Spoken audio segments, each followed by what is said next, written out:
Oh. All right. Hi. Hello. Are we good to go? Okay. Okay. Hold on 1 second, okay? All right. First, I'd like to welcome everybody to the May 7th, 2025 Select Board meeting. And before we start, I just want to say thank you to Ethan Randstadler, Nate Beidesheim, and Nathan Kent for bringing us our meeting tonight. I also want to thank, we have special kids here that are going to lead the Pledge of Allegiance. And so if everybody please join us in the Pledge of Allegiance. Okay, are we ready?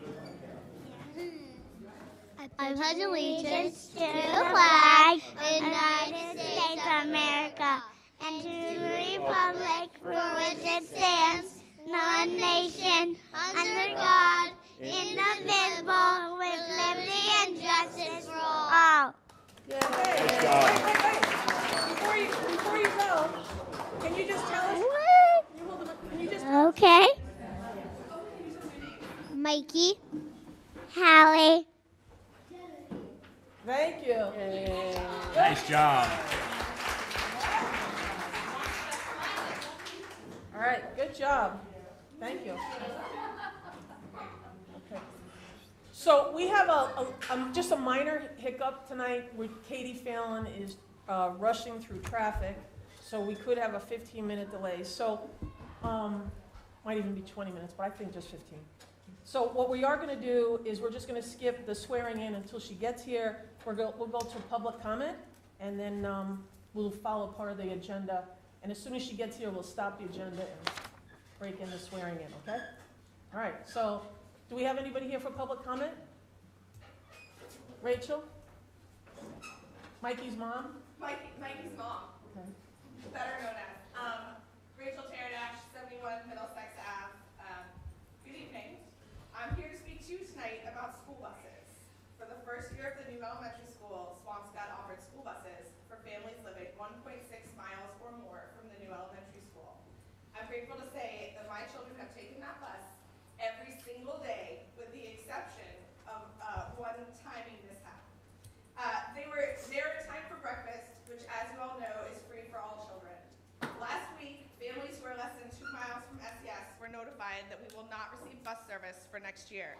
I'm here to ask for your help in increasing bus availability for elementary school next year instead of decreasing it. Families impacted by this change include a large number of families surrounding the Clark School, potentially going back as far as Essex Street and Stetson. Many of these families, including my own, have 2 working parents, which is what allows us to continue to live here. Without the bus, our children would have to cross Paradise Road, a road where cars don't stop for red lights or even other cars.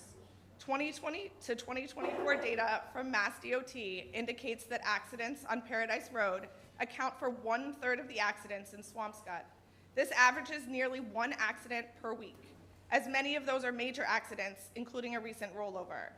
Without the bus, more children will either need to walk or be driven to school, which is a potentially huge increase in traffic to the area surrounding the elementary school. The tree a heavy bumping campaign against the goofy rebels, which is all. Without the bus, parents who have been working are able to continue working throughout the day will now have to take time off of work to drop off and pick up their children. Increased bus service means safer routes to school for young children. It means fewer cars on the road. It means working parents can keep working. We want to continue to encourage families to move to Swampscott and to be able to afford to live here. Providing safe transportation to and from school will help to make this possible. I had a discouraging conversation with Mr. Pastor on Monday. He made it very clear that in the school committee's opinion, the bus was a nice to have and not a need. He also made it clear that even if the select board was able to allocate more money to the school department, it would not be used for a bus. He stated that he does not know of any plans there are for ensuring safe crossing across Paradise Road, and that was an issue for the police department. I've been in contact with a number of families about this. One of them shared, and this is a quote, "There are so many parents that would partake in this, but for whatever reason, the school committee, school department just seem to shrug and act like it's not their problem when parents with jobs, meaning most of us, are struggling with transportation." I'm not asking for a magical $100,000. I know the budget is lean everywhere, but I'm here to ask you to consider this request, and instead of a knee-jerk no, I'm asking you instead to say, what if we could? And to work with families, the school committee, and the school department to do everything we can to find a way to increase bus access for Swampscott families. Thank you, Rachel. Rachel, Mikey is going to stay for the meeting. Yeah, he can stay. Okay. He has a sleep study, so we're going to listen to the rest of the meeting. Okay. Ready? Thank you. Thanks, everybody.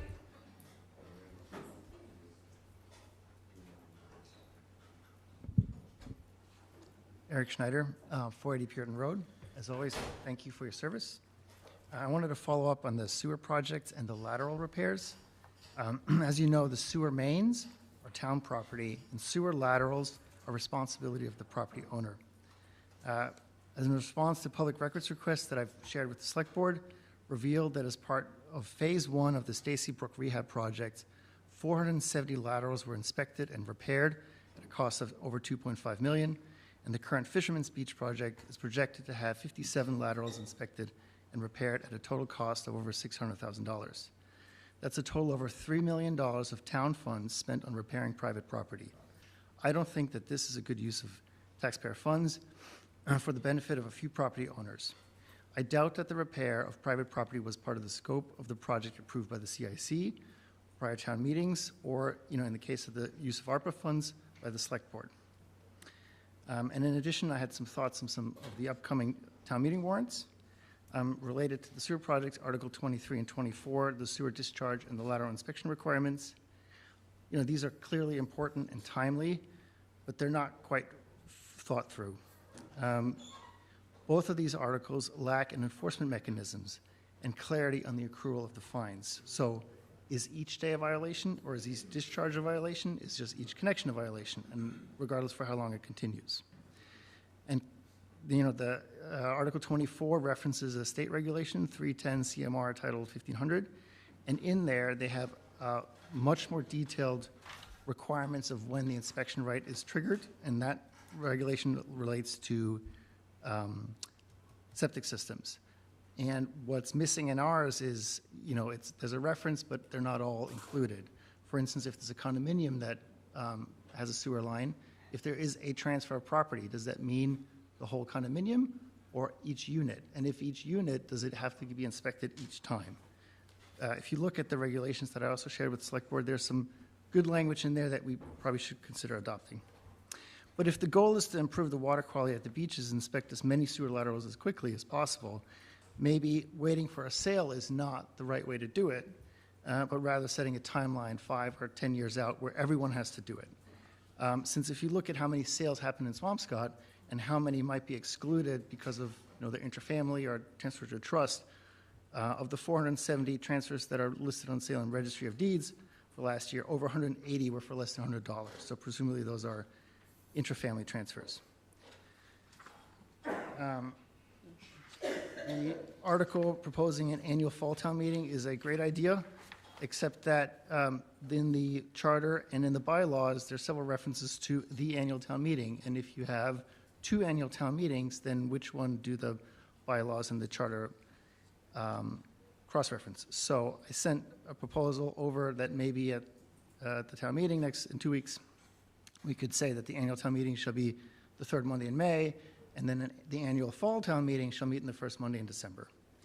And then on Article 20, I know you guys had lots of discussions on that on the 21st, but the scope of this bylaw is very broad, and as it's written, it prohibits any person from using any park or facility without a permit, which is not what was intended, but that's what's written, and that's what we're looking at. So if you were going to change it, please change it soon so that town meeting members have some time to look at it and not amend it, the night of.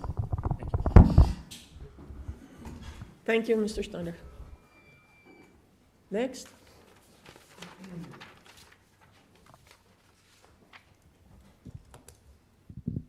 Dana Swanstrom, 61 Prospect Street. Last week, Swampscott voters once again made their voices heard and did so with clarity By re-electing Mary Ellen Fletcher and Katie Phelan, the town reaffirmed its support for steady values, driven leadership, grounded in transparency, collaboration, and respect. At the same time, the voters rejected a campaign built on personal attacks, selective storytelling, and misrepresentations. We saw statements pulled out of context, facts twisted, in an effort to sow distrust. But Swampscott has seen through this brand of politics and chosen a better path. Writing this and saying this isn't easy. It's uncomfortable because it risks sounding like the same tactics voters have rightly rejected. That's not my intention, but when the tone and tenor of a campaign, and just in general governance in this town, seek to divide rather than build, it's important to acknowledge that and recognize the strength it takes for a town to reject it. Disagreements are natural in any community. They're even healthy. But what matters is how we work through those differences, with respect, with facts. Excuse me. Please, be respectful. With respect. Please. And with the goal of finding resolution, not fueling resentment. These election results reflect more than just individual wins and losses. They signal a broader shift. Over the past 4 cycles, candidates aligned with that approach have struggled. One incumbent failed to reach 900 votes. Another barely held a seat against the first-time challenger. This is not a fluke. This is a town clearly moving in a new direction.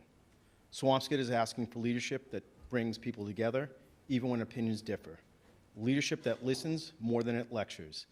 That's why the Select Board should reflect the values of this community and elect Katie Phelan as chair and Danielle Leonard as vice chair. 2 leaders who have consistently shown integrity, thoughtfulness, and a commitment to the common good. Let's move forward, not by pretending differences don't exist, but by rising above the tactics that divide us. The voters have spoken. Now it's time for the Select Board to reflect that message. Thank you. Thank you. Is there anyone else for public comment?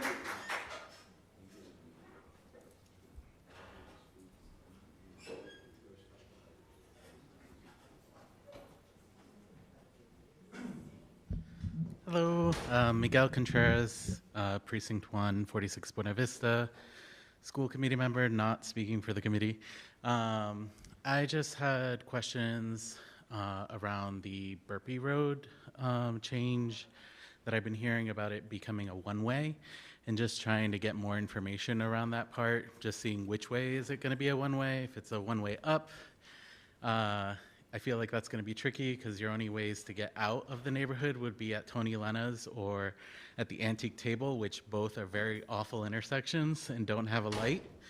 But if it's coming down Burpee Road, then I can kind of see that working out and kind of going with some of the parking, residential things that are going on in there. So just kind of seeing, have we done a traffic study around any of that to just see which way is better? And if we're going to go up, are we going to add any traffic lights into the other outlets to try to make it a little bit easier to get out, since there is a school bus route that goes through there as well? So I just want to make sure that we're not impacting any of that for education-wise, so kids don't get there late. But also for the people in the neighborhood that have to get to work, because I can tell you going towards the Antique Table exit, it can take a while. It's a blind corner. You just floor it and go and hope for the best. So just want to see if we can discuss that at some point in the future as well. Thank you. Is there anyone else for public comment? Bill Demento. Okay. Mr. Demento? 1 second. Hey, Bill.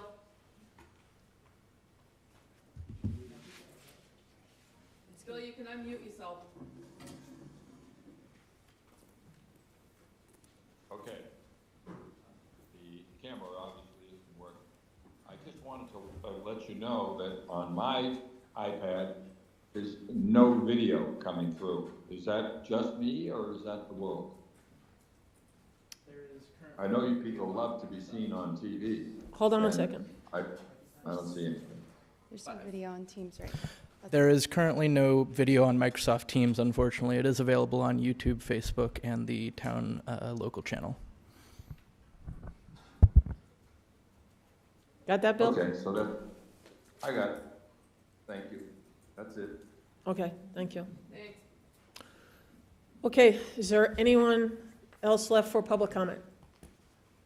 Right, so seeing no one for public comment, we're just going to move very quickly over the swearing in of the newly elected select board members, seeing as how one of the newly elected select board members is here.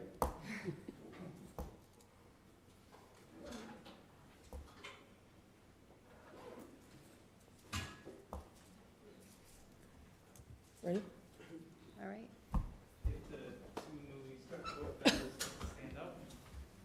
All right.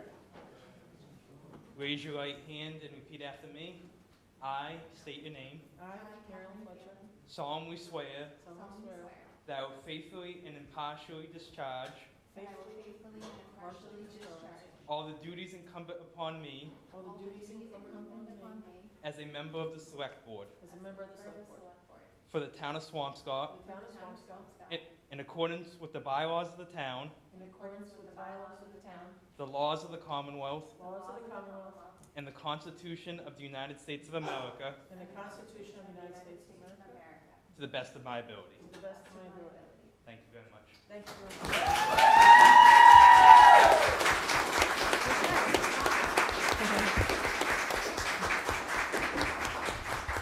Thank you. Did you want to say anything? No. Neither do I. Thank you, So, all right, so thank you very much for coming down, and I hope you stay for our public hearing. We are going to be addressing in our first public hearing, who are we addressing here?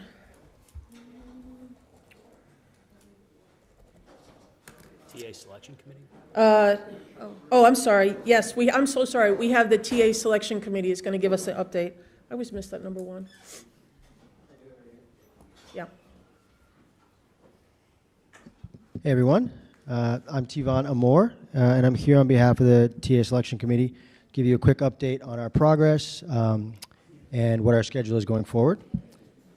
So since kicking off the town administrator selection search at the end of February, we've created and launched an RFP for the TA search firm. We've reviewed proposals, identified and hired an experienced search firm to lead the search. That firm is Grew White. And as of last week, we've agreed on a process and timeline with Grew White. So now, going forward, here's the schedule that we've agreed on. I'm also happy to share this in writing with you all. So our very next step is to engage the community in an online survey to give our residents input in this process. It will generally cover three things. One, what characteristics our community members are looking for in our next town administrator. Two, which issues our community members would like our town administrator to focus on most. And three, generally what our community members would like our committee to keep in mind while we go through this process. So on May 9th, this week, we intend to launch the community survey. May 28th, after a couple weeks, we expect the job posting to go live with help from Grew White. July 11th, Grew White will present us, the selection committee, with their picks for candidates for us to interview. And 10 days later, on the 21st of July, we'll conduct interviews with all of those folks. 1 week from there, we will meet to discuss the interviews. Now, ideally, if we all have some sort of consensus and it's pretty clear who the front runners are, we may be able to, on the 21st, make our selections, but we're going to give ourselves a little bit of pad there, and so we expect that by the 28th we will have consensus, or at least a decision on who we're going to move forward in the process. And then by August 4th, we expect to present the final 3 to 5 candidates to the select board for their consideration. So, as you may notice, this plan puts us beyond the initial timeline of the charter, which expires at the end of May right now. So we'd like to request our first extension of 30 days. You may also notice that we will probably have to ask for more extensions as per this current schedule. So we just want to acknowledge that we'll probably need the additional 2 extensions provided for in the charter to get this completed by by August. So, we have questions? I do, yeah. Thank you very much for coming, and thank you for all the time that you've already put in, I'm sure, with this massive task that we've given to you guys. My biggest concern is that the community is actively engaged in as robust a manner as possible. So I know that you mentioned that there'll be an online survey. Is there any other vehicle or mechanism to engage members of the community that might not be able or comfortable to take an online survey? Is there something, that can be placed in the senior center, the schools, anything that really will get as much input as possible? Because that's kind of my primary driver. I want to hear from what people in town really want to see so that we can guide what we're going to do going forward. It's definitely something that we can talk about as a committee. Do you have any suggestions for what type of format we would use? So other than online, I know a lot of people don't use pen and paper anymore and literally in person, but perhaps a member of the committee can make themselves available at some locations in town, perhaps the senior center, the library, places that people, frequent, that they can come down on here's a day we're going to be available here for anyone that wants to fill out a survey in person, or perhaps there's an email box set up if, someone isn't comfortable taking a survey, if they have questions that aren't part of the survey that they want to still offer their opinions, just something where people could reach out if they feel the need, or a point person on the committee, however you guys want to decide that. I just want to make sure that we're leaving no stone unturned in terms of engaging the public, because this is probably one of the biggest decisions, in the past 5 years, right, or the future 5 years. So I want to make sure as many people have an opportunity to voice whatever opinion they have about it. My second area of question is, I saw an email come around where Mr. White, I think, was asking for our opinion on members of the community to interview. So, if you ask all 5 of us, I'm sure we're going to come up with 2 different people for all of us, right? So I'm kind of trying to understand the thought process behind that so that I can really think about who I would suggest. That's a difficult one. So I want to understand what the thought process is there. Right. So just to make it clear what the request is, Mr. White is looking for 2 distinct individuals from each of you, so a total of 10 people to interview. Okay. I don't know if that was clear. It wasn't, thank you. I thought you wanted us all to come to a consensus of 2 people. So he intends to put in a lot of work over the next week or so, just talking to as many people as possible. And the idea is, he was a TA, he was a town administrator himself for a very long time. And so his approach is very holistic, and he looks to try to get a sense of like a 360 view of the community. What are the challenges that it has now? What are the challenges that it's going to have over the next couple of decades? Yep. What are the amazing parts about it? What are the parts that could use improvement? And he tries to get as many perspectives as possible. So in addition to interviewing each one of you all, he's interviewed us. He will be interviewing department heads and a bunch of community leaders that you all suggest. So that's the idea. And the reason for that actually is so that he can present a good picture to prospective candidates, because we want to make sure that somebody is aware of all the potential challenges that they face and Excellent, thank you. That's a very thoughtful approach. I appreciate that. Thank you for clarifying. David? And T-Von, what is the timeline for the interviews with us and with each of our 2 names? I'm sorry if I missed that. I may have not made it clear. So I'm going to turn it off.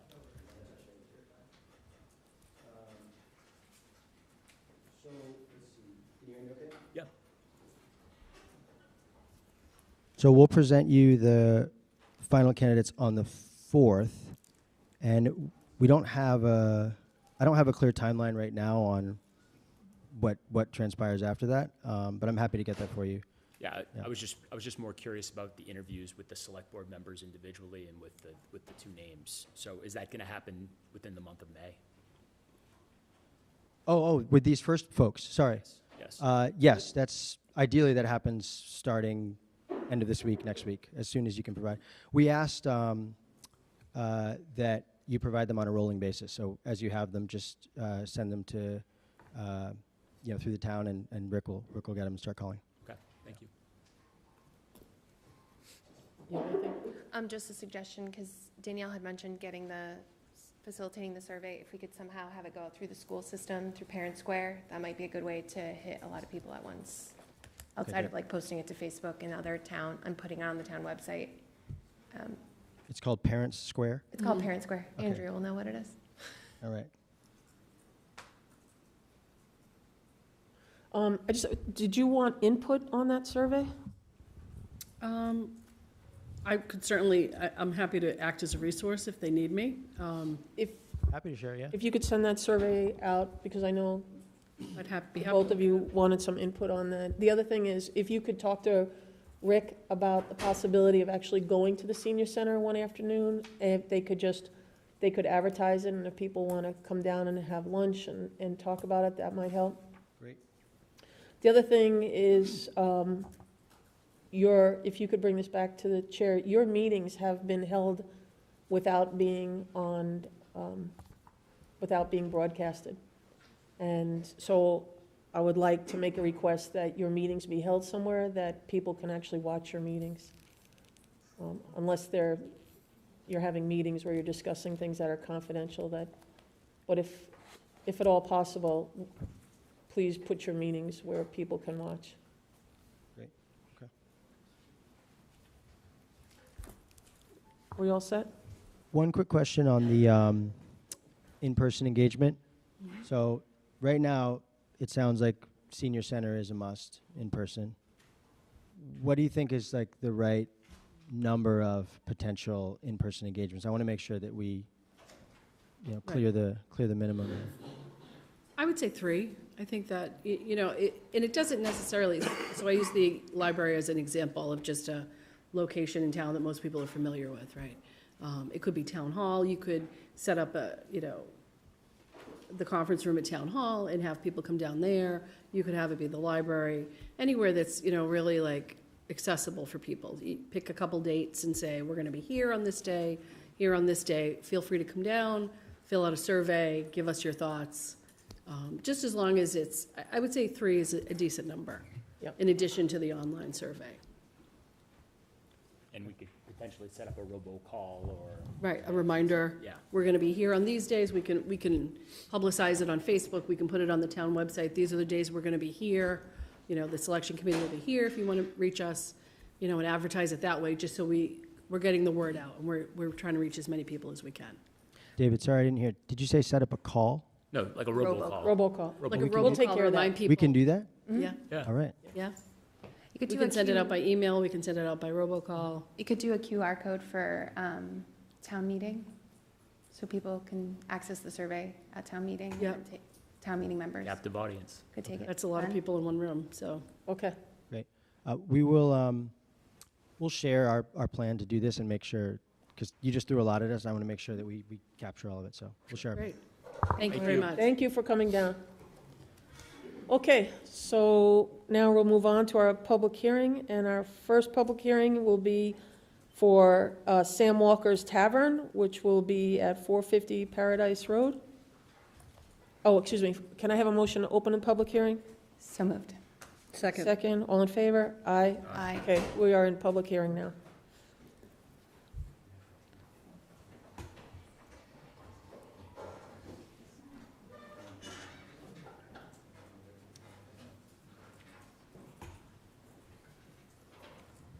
How you doing?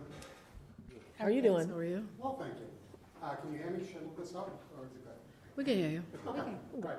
My name is Pat Dillon. I'm from Woburn, Mass. My business partner here, Sean, is also from Woburn now, originally Hyde Park.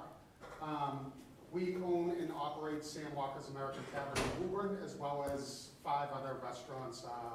Lucy's American Tavern in Dorchester, the Bowery Bar in Dorchester, Chubb's Taco and Tequila Bar in Dorchester, Layla's American Tavern in South Boston, and Sam Walker's is our most recent. So we are here because we have been given the opportunity, hopefully, to open the Sam Walker's in Swampscott. So we're here to answer any questions you may have or go through the process. Thank you. This Well, is great. So it looks like you are looking for approval on a liquor permit. Yes, we are. Yep. Does anyone have any questions on the liquor permit?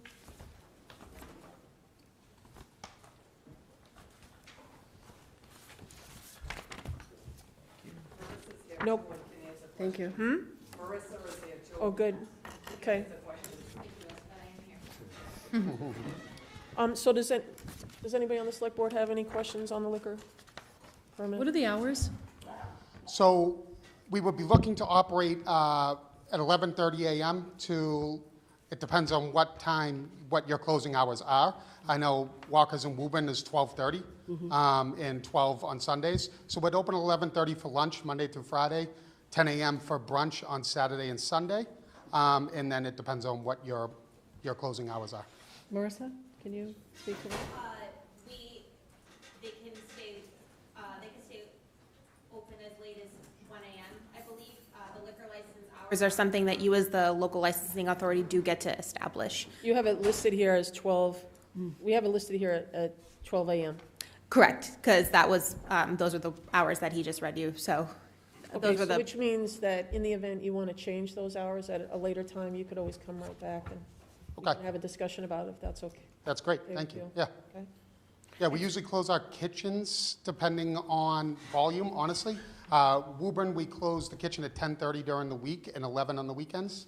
So we usually operate the bar for an hour after that and then close. It's actually 12:30 Monday through Saturday. It's only 12 on Sundays, so just to say. Okay, so that's the same thing as we have at Woburn. Yep. Okay. And do you do breakfast during the week? We do, no, not during the week, sorry. No, we just serve, it's ultimately a smaller version of our dinner menu. We serve a full lunch menu during the week. We only do breakfast from 10 a.m. to 3 o'clock on Saturday and Sunday. Okay. I have a question for Marissa. So we have 4 licenses currently available?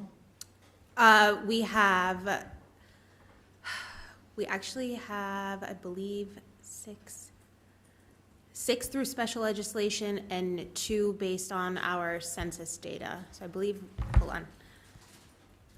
Unless, Okay, I'm just looking at this. whatever you have on that form is correct. I don't have it in front of me, but Okay. whatever you have on So that it looks form is like there are correct. 4 available, 4 all alcohol licenses available, and then there's another 6 available through special legislation. Special legislation, Okay. yep. And those are for any of our local business districts, which this would apply. That's if we run out of the census. Yep. If we expire our census quota, and any business wants to operate a liquor license in one of our local business districts, like Vinnon Square, like Humphrey Street, they Yep. could get a liquor license under that special legislation. Okay. All right, great. So if there are no questions, When are you guys looking to open, by the way? maybe there is. So we're going through the permitting process now. Hopefully, we'll be able to start demo in the next week or 2. If we can, then it's usually about a 6-month time frame. So it would be late October, November would be what we're shooting for. If everything goes well, obviously, there can be unforeseen circumstances, but that would be our goal. Excellent. Okay. And then you'll be coming back for the common vicar and the entertainment license? Yes, yep. Okay. Well, I'm only going to speak for myself here, but I am incredibly excited that you're coming to town. So I hope you can expedite your, Yeah. I appreciate that. Thank you very much. Yeah, we're excited too. We put a lot of thought into the communities that we look to go into. We want to make sure that our concept and the way we operate, we feel like will be an asset to the community and a place that people want to go. And I feel like Swampscott is a really good opportunity for us. So we're great, excited. thank you. Yeah. So on that, can we have a motion to accept this liquor Motion. license? Second? Second. All in favor? Aye. Motion carries. Thank you very much. We appreciate Good luck. it. Welcome to Swampscott. Nice to meet you. Thanks. Do we close this public hearing and open the new one, or We're we just still leave in it a- open? We're just going to leave it open. Okay, cool. Okay, so our next liquor license is for one of our favorite restaurants currently in town, Andrea's Taqueria. Will,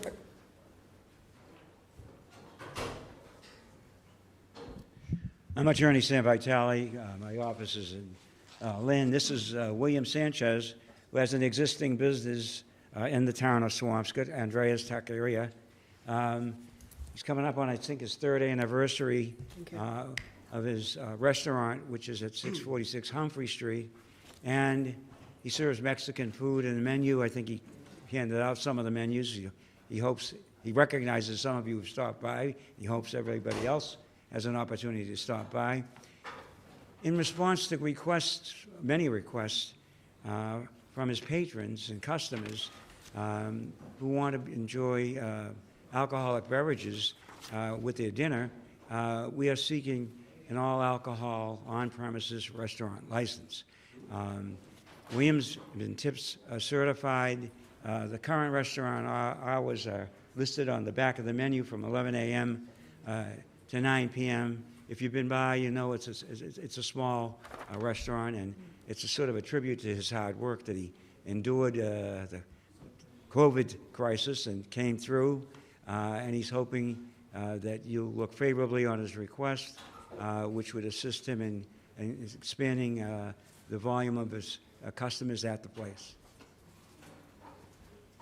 I have one question. Does this license cover, Will has outdoor seating right in front. Would this liquor license cover his outdoor seating right in front? Yes, so long as his premise is explicitly listed or contains the outdoor seating, then yes, alcohol can be consumed on those premises as well. But does this permit, because it says square footage is 950 square feet. I just want to make sure you're covered well. Right. Katie, does it look like that? Well, it says you submit a floor plan, which we don't have, so I guess you'd have to see the floor. That gets submitted to the ABCC. If it says 950 square feet, then I'm inclined to believe it's only indoors, but you can alter your premises, and then it can include the outdoor seating, tables and chairs as well.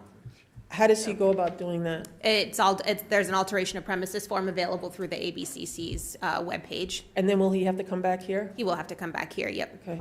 Well, okay.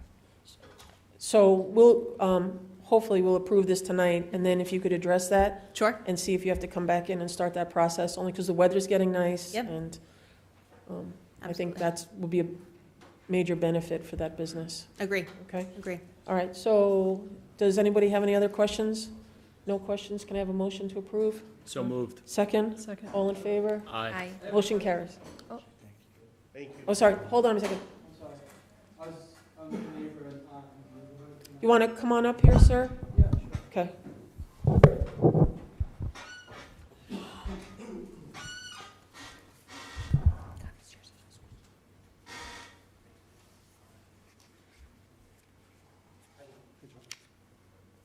I'm a neighbor in the neighborhood, and I was just kind of concerned about. Can you just tell us your name? Oh, Joe and address? DePietro. Joe I live on, DePietro? 16 Glen Road.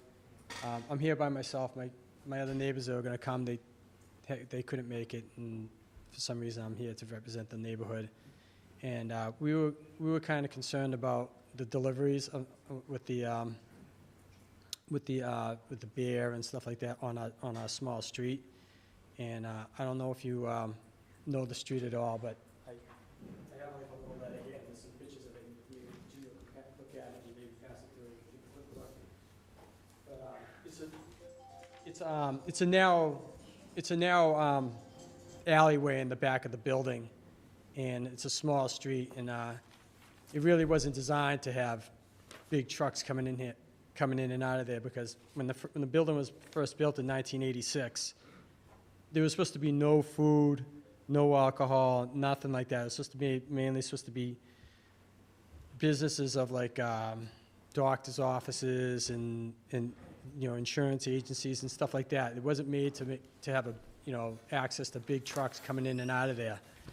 And so since time has gone by, that bylaw has been thrown in the barrel, if you want to say it, and now you want to bring in this business here, which he's serving food, which wasn't in the original plan, but it's going as it is now, and it has in the past.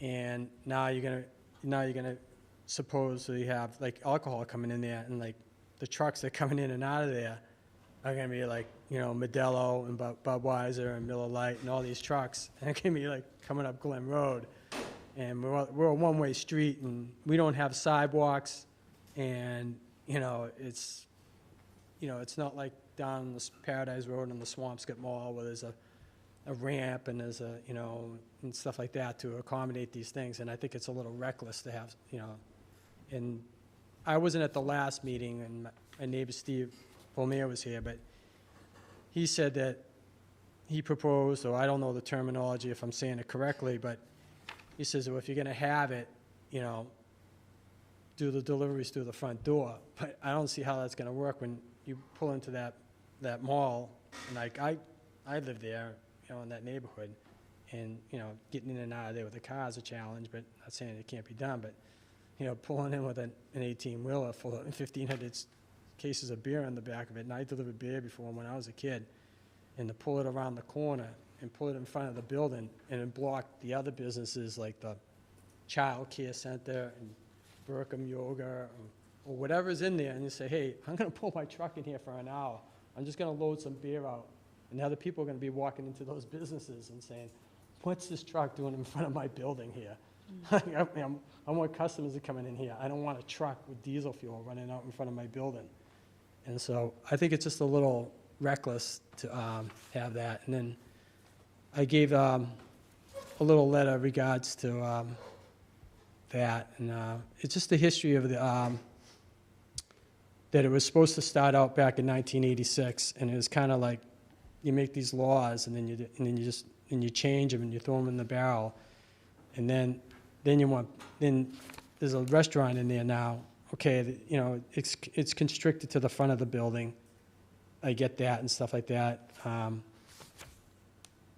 You know, the restaurant is a little, you know, like they had like a shed back there, and I don't know what they were storing in it, but there was like a electrical wire. The shed was pulled out, and I think that the owner of the building is not really proactive and say, hey, you know, you shouldn't do this, you know. And then, you know, you put like an 8x10 shed in there, and I don't know what he's running a food business out of there, but I don't know what he's putting in there. But I don't know if he's, you know, is he putting napkins or whatever he's putting in there. I don't know, but I hope it's not food, but it's gone now. But I thought it was just a little bit reckless, and I just think that there's no way that that the trucks are going to be able to get in and out of the back of that building. And I don't think they're going to make that curve when they come in from Humphrey Street and they go around that building and they go in there with all those other businesses, especially with the Child Care Center, when there's people with small kids and infants and stuff like that getting out of their cars, and they don't want to be competing with an 18-wheeler, you know, coming into the parking lot. And those are my, you know, safety concerns and the concerns of the neighborhood of, you know, having big trucks driving up and down their street on a small residential road. It has no sidewalks, and I just think I don't think it's right. And and that's where I stand with that. And you know, if you can get the beer in through the front door, no problem. But I don't see anybody enforcing it, you know. So I mean, you know, I don't know how it's gonna be written up, you know. I don't know how it's gonna work. Right. You know. So is there an existing bylaw that prohibits a restaurant from being in that space, Marissa? No. It's a part of the B1 commercial district, so there are multiple uses allowed there by right, and a restaurant is one of them. To be clear, Mr. Sanchez did come to the Zoning Board of Appeals for a use special permit to allow for a liquor license to operate out of that establishment. So a lot of these concerns were addressed at the multiple ZBA hearings that we had back in the fall, and there cannot be any deliveries in that back alley at all. It is purely just for trash collection. So there will be no deliveries back there? No, they'll all have to be handled through the front. So Mrs. Sanchez is aware of that? Yes. Yes. You know yes. that. Like Marissa said, we went through all that. And also, they're not 18-wheelers. It's a truck, but not an 18-wheeler. but the bottom line is, your deliveries come in and out the front door, is that correct? Right. Okay, so and also, if it helps, when it comes to the delivery portion, in this case, I pretty much the schedule and tell them when to come and when not to. Okay. So that there is some accommodation that can help differently. So you can be flexible in terms of delivery time to not perhaps try to, mitigate any concerns by the neighborhood, is what you're saying. Right, we don't want to be an obstacle course. or the business that is, is looking bad within the neighborhood. Mhm. We of course want to be a good fit, Mhm. as we have been with the last 3 Mhm. years. Mhm. Right, Mhm. and that, what he brought up about the shed, I took that responsibility as a mistake of not reading the bylaw within Swampscott. Mhm. It wasn't far enough from the building, Mhm. not just because I chose to, but there was no space, and of course there was not food in there. It was for. Okay. We're gonna stay focused on the permit right here, not on the shed, but And we also, it's done, so. It's bottom done, line, it's done, right. and, yeah. okay. So, Mr. Sanchez, what time do deliveries typically occur at your place of business at 646 Humphrey Street? For food. For food. For food, Supplies. so currently I do at Restaurant Depot, so Mhm. I don't get deliveries. Okay. Meaning from a different company with big trucks and stuff like, I have a pickup truck. So you get it yourself? Two Yeah. times a week to Restaurant Depot. Yeah. It's a pickup truck. Right. Got it. And then how would you envision the alcohol, the beer deliveries working? Would that be a similar manner? Later in the Would you day? also pick those up? Would you have that? No, can't. according to the can't. ABCC, I'm not allowed to. can't. do You're that. not allowed to. Well, I'm just, Right, I have to buy from certified suppliers. Also- Right, which again,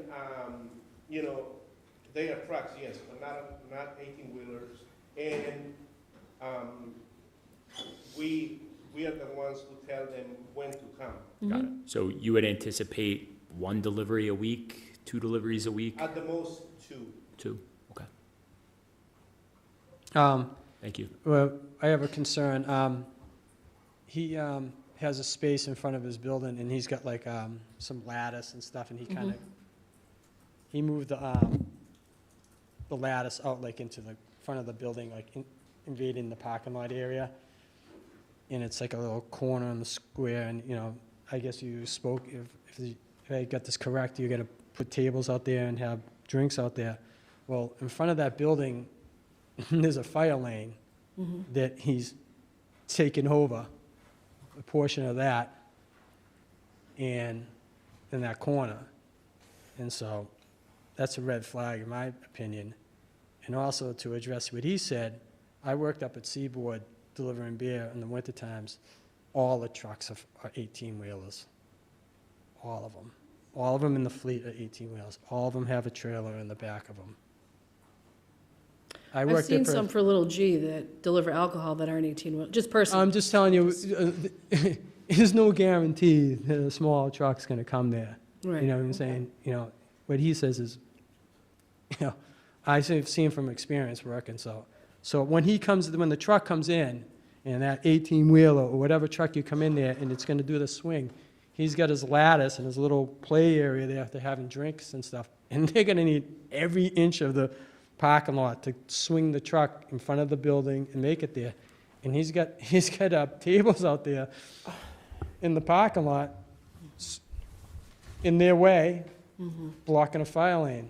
Okay. And I'm like, Do we have a plot plan or some type of plan to visualize where his tables are, or what the outside looks like? You could see if you drive by there, like. Is it in a fire lane? Well, I was just gonna say to Marissa, if we could just get some information back, whether he's in compliance with his outdoor dining. I know we have in the past had restaurants that were on sidewalks and taking up parking lot spaces Yeah. and other variances that I wouldn't call them variances, but other Hydrants and- accommodations that Right. allowed for outdoor dining. So just making sure that he is It's also a separate topic. So right now, we are talking about a liquor permit strictly for totally understood, but I'm indoors. saying and if then- she could bring that back to email us some other time to let us. Yeah, I certainly can, yeah. Okay. I will say this is a private property we're talking about that's set pretty far back from Humphrey Street because it does have a giant parking lot in front of it, so I'm not I'll be honest, I might have to look in a little more to what the restrictions are with like putting outdoor tables over there with Right. respect to maintaining access to a fire lane and everything, but. The good news is this particular liquor permit does not serve alcoholic beverage outside, so that's a moot point for this. Okay. Would be for if he modified the permit to include outdoor Right. dining. Right, and I Okay. do want to make one clarification with respect to the daycare that is in that plaza. Daycares are essentially allowed to exist anywhere. They don't, as a use, they don't have to conform to any special zoning districts. They're exempt under what's called the Dover Amendment. So if Mr. Sanchez already had, let's say, a liquor license operating out of his business, the daycare could move in there tomorrow. And that would be okay. This is a situation where we're having the reverse, but one really can operate without the other. They're not. Okay, So, okay. So can we take a vote? Does anybody have any more questions? No. Did we already motion about? Yeah, we motioned. We did motion, all right, second. Okay, so all in favor? Aye. Aye. Motion carries. Thank you. Thank you. Thank you. Okay, so for our third and final, we have, what is the name? I don't have. Kasumbal LLC. Where do you have that? Oh, yes, At the Zumball, I got it, LLC. Thank you. Again, Mr. I'm Vitale, you're Mr. back. Vitale. This is Kevin Lang. Kevin lives on Paradise Road. He's a resident of the town of Swampscott. He's an experienced package store operator. He has a store in Reading. He has one in the Fenway in Boston. He's been approved by the ABCC for other locations, is a certified tips-trained manager, and it's been a long journey. I think we were here at Christmas time, like 2 years ago, when we were seeking, at that point, what had been a license that had been, in the trade they call it a pocket license. It was the site of a license that had been not exercised. But then the decennial census allowed you to have additional package store licenses, and the residents of the town, I think it was the previous spring, changed the bylaw with respect to the ability of a package store at this location to be operated. We went, as we did with William, to the Board of Appeals and got approval for the use with respect to the location and address some of these issues you've heard tonight. And Kevin is more articulate than I and can speak to more, he's more familiar with, let's say, the alcoholic beverage industry than I am. What he hopes to do is also provide customers and the residents of the town a choice, but he's looking to do a couple of things differently. He's not going to sell snacks. He's not going to sell cigarettes. He's going to be selling higher-end scale alcohol, liqueurs, craft beers, and so in a way he's going to hopefully carve out a niche for this package store, unlike the present package stores. But it gives consumers and residents the choice as to not only as to price, but as to quality and the kinds of products. As I say, he's a resident of the town. He saw this opportunity. He's been pursuing it diligently, and the residents of the town helped afford him the opportunity when they addressed the town meeting, a change in the zoning bylaw, which then made this possible. It's going to make a substantial investment at this location. And as I say, he's an experienced operator who lives in your town, and what I think would make another welcomed new business for the town and for its residents. Why don't you tell them about the products? I don't know. Hi, how you doing? My name is Kevin Langs. I'm living at 280 Paradise in Swampscott. I've been operating the liquor business probably 20 years or plus. Also, I have a location in Fenway. I have another location in Reading. And we'll try to get another location here. And mostly the product that we're going to carry here is the high-end product. A lot of IPA and a lot of high bourbon that the neighborhood might need. So mostly we target on the high-end stuff. Do we have anyone here for public comment? Mr. Delizio? Come on back. DePietro. I called you Mr. Delizio. I'm sorry about that, Mr. DePietro. Basically, it's the same thing I said from the last, I don't want to go over it again, but one thing I do have a little bit of concerns is having a liquor store there is, there's a daycare center about, 50 feet from there, and it just seems like, having a daycare center and a liquor store right next to each other and the park and the kids and stuff like that, I just think it's not appropriate, and I think, people coming in at night, looking to buy booze and stuff, and kids playing in the park, and, I just think it's, I just think it's not a good area for having a liquor store. And then also the concerns of what I said before with the deliveries, of course. And so I don't want to, so I just wanted to bring those things up, again. And if they say that they're going to do the deliveries in the front, I hope that it's going to be enforced, I don't want to have to come out there and say, don't do it, because, I've had some meetings with the town with it's a different issue, but I just want to say that I had some things where they were doing some building on my street and some renovations, and the town made some promises, and I addressed it with the building inspector, and I won't go into it, but he just told me basically I got duped. And that's what the building inspector told me. And so I don't want to stand here and you guys say that you're going to do something, and then, 6 months later down the road, someone's going to tell me I got duped again. And it's a little neighborhood, and I lived there all my life, except for 4 years. I'm 62 years old. I've been living there for 58 years. And to see what was there in 1986, and there was supposed to be no food and stuff, and to what it's being now, and for me to sit there and defend my property and sit there and say, where's our integrity? You say you're going to do something in 1986, you say you're going to do something here, and then everybody just takes all their bylaws and stuff, and they just throw it all away. And then here I am sitting there like, this is my home, and I get, people coming in at 8 or 9 o'clock at night, looking for booze and alcohol. There's a park across the street. There's kids in the store across the street. There's a daycare center there during the day. And I know what kind of people walk in and out of liquor stores. And I can make judgment. And I just think you should think about that too, under the consideration what the landscape around that building is, and what's going in and out of it, and what's around it. So I just want to just clarify that.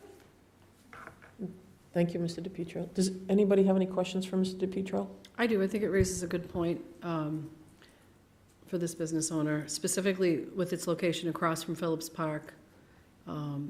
What kind of safeguards and preventative measures are you prepared to put in place to make sure that underage drinking or anything like that? Do you have experience with that type of situation, and how would you address something like that, being in the area that you're looking to be in? Oh, Kevin, would you mind taking the mic? Thank you. The way we're going to address that, we're going to buy the equipment on that, which is you're going to slide through it. It will show you if you're not old enough, you cannot. We're very strict on that, right, on every location, right, because the fine is very, very. And all of your employees are obviously trained to. All trained, yes. Mm-hmm. Okay. David, do you have any questions? No, ma'am. Katie? The only question that I have is on deliveries, as far as getting your product in the door. So you understand that you have to use the front door? Yes. And then what about the scheduling of deliveries? Schedule is, we can go by whatever the town looking for or the neighbor looking for. Mhm. Let's say the neighborhood said, okay, don't deliver from 9 to noon. We tell them not to come that time. We can tell the company to come anytime. It's up to us. So we're going to hear from the neighbor. Whatever the neighbor requires, we'll follow through that. Anything neighbor want, we'll follow through. Is that something we have to put on this license right here? I don't believe so, but I don't know that there's any way that we can condition a license. I can look into it. I'll admit this is my first liquor license since I took this over. Considering we don't So, condition it for but any other I business, can- I don't know that it would be Yeah. appropriate to do Yeah. here. I mean, But I think do when we- appreciate your flexibility and, because we already know that there's a resident that has concerns, so I appreciate your I'm your very concerned flexibility also in because handling I that. live in the town also. Right, of course, and that's And I'm even in more business for a helpful. long time. Every location we'll go through, we'll talk to the neighbor, we'll find out what we can accommodate with the neighbor, we'll do anything the neighbor looking for. That's what we're there for. If you don't have the neighbor, you don't have the business. Right. You have to take care of the neighbor. That's the most important for our business. That's And good to nobody hear. out of town come here and purchase our product. It's only our neighbor. So if you're good with the neighbor, everything's solved. That's a great point. Yeah. Thank you. Wait, You want- Katie? I was just going to say, I think to your point, if we've done this in the past, we had similar conversations related to Dockside and its proximity to the neighbors and some noise concerns, delivery concerns. We didn't condition the permit Right. upon that, but we did voice our concerns to the proprietor and say, we need you to be neighborly and work with the neighborhood. Yes, there has been some growing pains, but I think that they've resolved themselves and that the proprietor, he is also a town resident. resident of the town and feels the same way of what you just said, which is, we're here because this is our home Right. too, and we want to be good. Right. We certainly don't want to start off with the assumption that you're going to err, right? So we want to give you a chance and Yeah. assume that you're going to do the right thing. I trust that you will, and until I have reason to think otherwise, so. You could trust me 100% on these because I have a young kid myself. Well, if not, we know where to find you. We do know. And there were a lot of other conditions too that were imposed by the Board of Appeals when they did come for their special permits. So any of those conditions can be enforced by the building department, and so we have a mechanism in place for making sure that those are adhered to as Okay. well. And we also have the ability to come back and make changes to a license. We haven't had to do that, but we do have it. So it's great to hear that you're going to interact with the neighbors. And so with that, if we have no more questions, can we have a motion to approve? So moved. Second? Second. All in favor? Aye. Motion carries. Thank you very much. Thank you. Thank Good you. luck. Thank you. Okay, so if we can go to the first reading, possible vote on the new special events facility neighborhood block party road race application guidelines.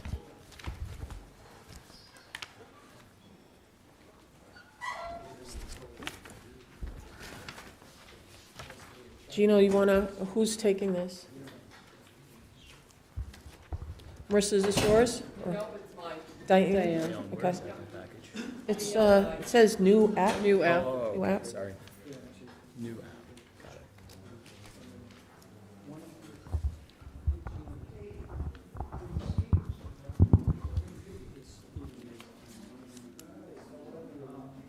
Ready? Yeah, Wait for them to leave. okay. Okay. Go ahead. So back in, I don't know, maybe the fall, Danielle and I talked about doing the applications. for Wait, hold on. road race, Okay. block parties. Mhm. That then morphed into special events as well as facility use such as the town hall front lawn. In talking to the chief, Chief Casada, Danielle and the chief really felt strongly we need to put some guidelines on these events. I'm sorry, thank you. He didn't feel that the current applications had enough guidelines, and he had some safety concerns. So that's what you see in there. The application is basically the same, the first 2 pages, but it's the guidelines from Chief Casada that we need to review and approve. So this has been created in consultation with Chief Archer, Chief Casada, the rec department as well. So it's kind of a meeting of the minds and it was started by Chief Casada at his request. Great. Diane did a lot of work, so thank you, Diane, for that. So I looked through it, everything looks fine to me. I mean, I don't know what, It's kind of like a one-page where it gives sign-offs from different departments so that everybody's on the same page when something's happening, and there isn't a, chance for things to, slip through the cracks. Everybody knows when an event is happening in town and can sign off, and everybody's aware. okay, so, our options here are to, I mean, we've had it, I'm not sure how you folks feel about voting on this. I would be fine with voting on this tonight, only because I think things are going to be starting up quick, and it's going to help recreation out right away. Yeah. I would be fine with that. I've seen it, though, so in fairness, if anyone has it. David, do you have an opinion on that? I have no issues. I think it's fine. Self-explanatory? From my read. Okay, so can we have a motion to approve? Motion to approve. Second. All in favor? Aye. Aye. Aye. Okay, motion carries. All right, so now we'll go to the joint meeting with the retirement board. Is the retirement board here? I think they're in the hall.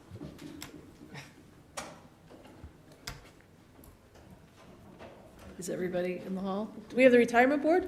Yeah, we just had You had a meeting? Okay, so do you want to call the retirement board? Yeah.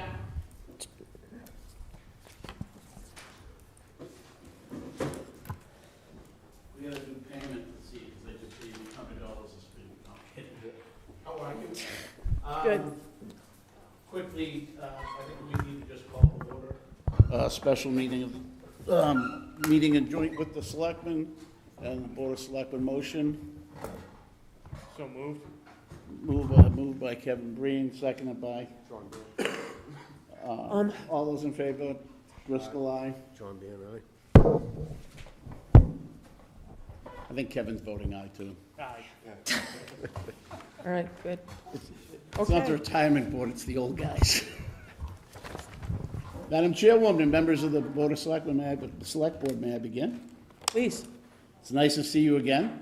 Sometimes I do feel it's like Groundhog Day, but we're here again to see you, and I hope that you did have a chance to see the slide presentation that I thought would be best to get to you in advance. My plan is to just give you some opening remarks and go through the slide presentation and really encourage you, instead of sitting back and waiting, to just see something, ask something. It's just easier that way. Again, so we're here today. Respectfully request that we are once again going to town meeting for an increase in the COLA base from 14,000 to 18,000. And we're hoping to have the select board's support of that. The key arguments behind this is really our improved financial position. Our retirement system is funded, as a funded ratio has increased by 31% since 2017 and now exceeds the state average of 75.3%. The significant improvement demonstrates our responsible fiscal management and creates the financial capacity to support our retirees better. The competitive disadvantage, Swampscott's current COLA base of 14,000 is 1,538 below the state average of all other systems of 15,538. Of the 104 public employee retirement systems in Massachusetts, only 23 systems are at our current level, while 63 systems have a higher COLA basis. This puts our retirees at a disadvantage compared to their peers across the state. We also talk about declining purchase power. Retirees who were at the COLA base in fiscal year 2022 have lost $840 in purchasing power due to inflation. To maintain in the same standard of living as of July 2021, the base would actually need to be $16,100 just to keep the pace with inflation. Retirees, particularly the 56 retirees we have who are earning $14,000 or less per year, have been especially impacted by this loss. And to put it in historical context, prior to 2021 increase, the COLA base remained unchanged for 9 years since 2012. Additionally, Swampscott was one of only 10 communities out of 104 systems that did not grant the additional one-time 2% pandemic COLA increase. Our funding date, responsible planning, is our funds dated to among the roughly a third of the systems with funding dates of 2032 or less. So we're in a minority. We are holding fast to a funding schedule that will get us fully funded earlier than most. There are things we could explore, such options such as using $2 million from a one-time funds to offset the ability to increase or spreading the costs over multiple years. Other things as we go forward in this in our funding schedule. This increase represents not just a financial decision, but a moral commitment to those who have dedicated their careers to serving Swampscott. All three triggers we did establish in 2021's town meeting have been met. We have, by creating both a fiscal and justification and ethical obligation to increase the COLA base to $18,000. This increase would help our retirees maintain their standard of living while keeping our retirement system on solid financial footing. I will point out that I also personally, one thing that always strikes me as having been on this board for 30 years, we talk about different groups in the town of Swampscott and amongst our residents. If you ever took a look at the roster of retirees that were in our system and the employees, it always amazes me that the names, and maybe I'm triggered tonight by Mr. DePietro being up there, and Gino, I will attest that our whole roster is just names of people in Swampscott, but more importantly, they've remained in Swampscott. Their children have remained in Swampscott. Their grandkids are in Swampscott. There's something about Swampscott town employees. I know it's very difficult today for them to be able to afford to live in this town, but people who have really felt a bond, and there's the connection to our retired town employees is really incredible to see, and one of the reasons I do enjoy this. So right now, we'll go to questions. We'll go to the videotape there, to the slides. Currently, our funded status is 75.9%.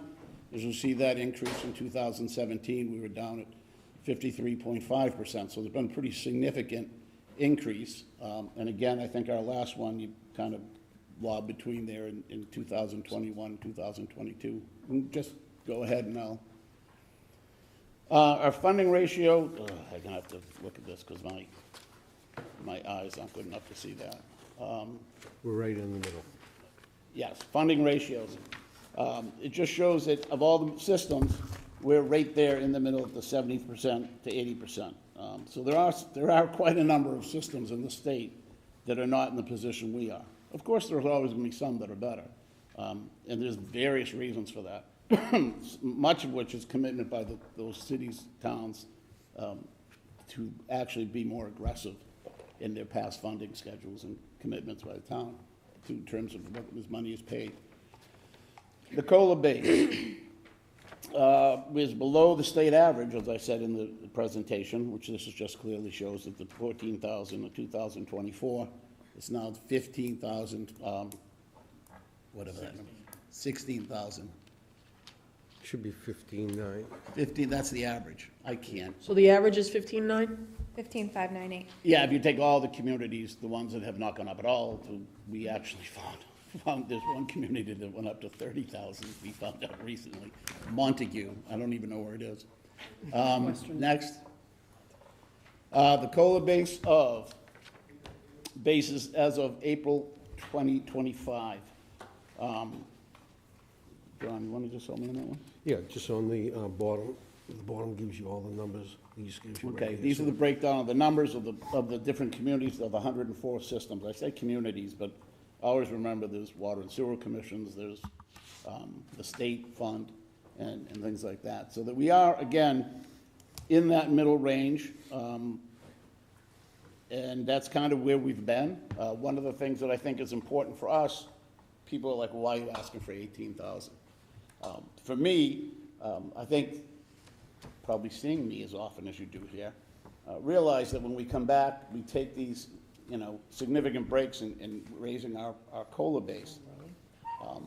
And really, under the leadership of Bob Powell, who I believe is on the Excella Quiet train listening to us, he's on his way up from New York.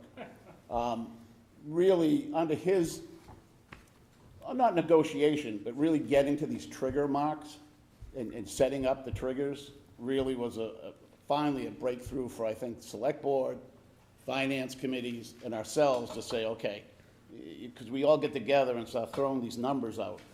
But the reality is they really set for us goals to come back, so you're not coming back every year. The fact of the matter is we have 6 years left on our funding schedule. Going this route of adding adding, coming back.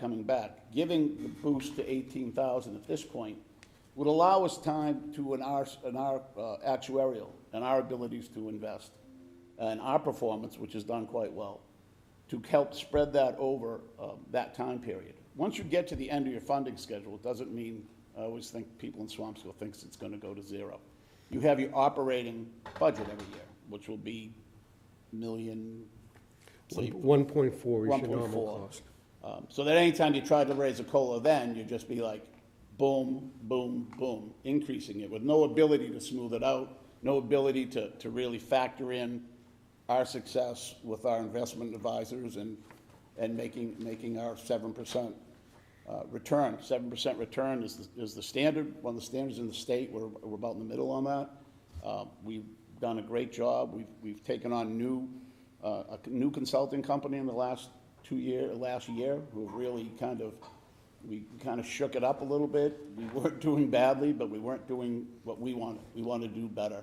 And we're making some changes, and I think, Madam Chairwoman, you're at our meetings. It's pretty interactive for us to sit there and really map out our strategies. And we think we're well on our way to really having some great success. And again, the market is the market. Some people will say to me, well, how much money did you lose, did the fund lose this week? The reality is it's never what the money lost is. It's the value. And we've weathered every storm. We've had several, John and I, during our 33 years. And it's politically, how you feel politically, what's going on nationally, and the boom, boom, boom, boom, boom, back, we tend to always ride it out and get back into a position that will move forward and meet our 7%. Some years we'll make 10. Some years it will be 5.5, but we really have been confident in hitting that 7% regularly. So if I could just jump in for a second, we have a couple of examples of that, because everybody says, when the sky falls down, what's your plan and everything else. So we're going to show you some of the history in one of the slides, 2008, some of these examples that Tom and myself have been through. The methodology, the 6 years, the reason why we want the 18,000, we're going for the 18,000, because we believe this gives us the best advantage to achieve that, the 18,000, and also pay it off. Because remember, we would have been paid off in 2028, but we extended the funding schedule to help out the time. We also did an ERI, which is early retirement incentive, to get out some of the 5%ers and the 7%ers. So there were 4 times that we extended the funding schedule to help out the town, because it's a relationship, right? We just talked about the family, and that's what we're trying to do. So we're trying to make sure as fiduciaries that we do a good job with the money and we get it fully funded, and then also give value for the taxpayer, because that's what we all want. I'll turn it back over to Tom. Go for it, Kevin? No. Keep going. Again, this is just a quick breakdown. You've seen the 56 retirees earning less than $14,000 a year, 188 retirees earning more. Next.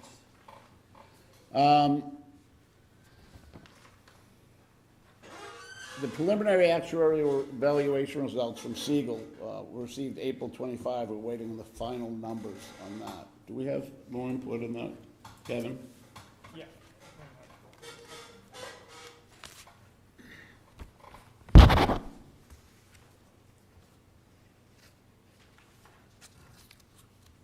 Well, basically what we do is we run on an actuarial, which is done every 2 years by Siegel, which I think you guys are familiar with. One of the leading companies doing this in the country. Their actuarial value assets of it now is $94,215,963. The funding schedule is adopted by us. It is done every 2 years, and we then, the town's obligation comes through that. All kinds of factors are put in with it, into it, and kind of is scheduled out, and that was what the funding schedule will be. Next. What are we doing? Well, with respect to Siegel, our most recent preliminary valuation, they They reviewed our investment return assumption and confirmed that we were on the right track at 7%. And looking at a 10, 15, and 20-year horizon, and confirmed that our 7% assumption was correct.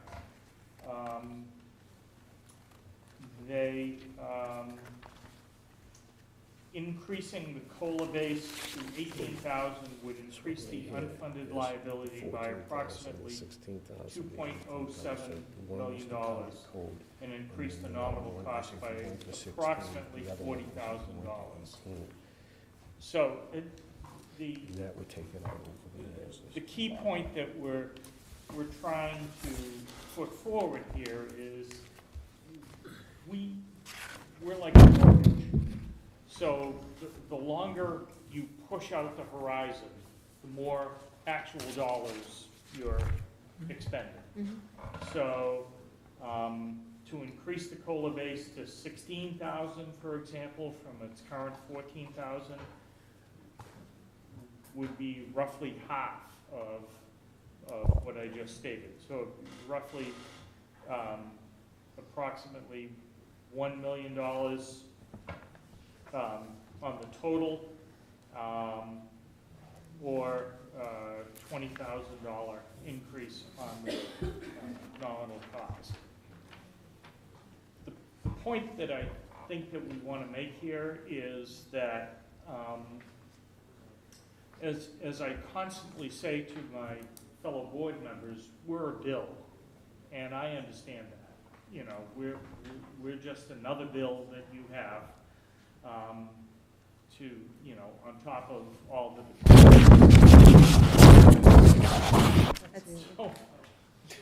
so forth. But we are a bill, and there's a cost associated with doing business, and the unfunded liability, if you will, represents pushing off future immediate costs into the future, and now we're in the future. So when we talk about the unfunded liability, or increasing the unfunded liability, it's because of decisions that were made in the past. The legislature has made it that you should reach fully funded at a certain point. And we're in a good position at that point, at 2031. And we want to stay in that position, but we also have a requirement to push up our COLA base. So it's our fiduciary responsibility to come to you and say that we need to increase the COLA base to 16 or 18. Our preference is 18 to get it to not blow up the final cost in the final years. So.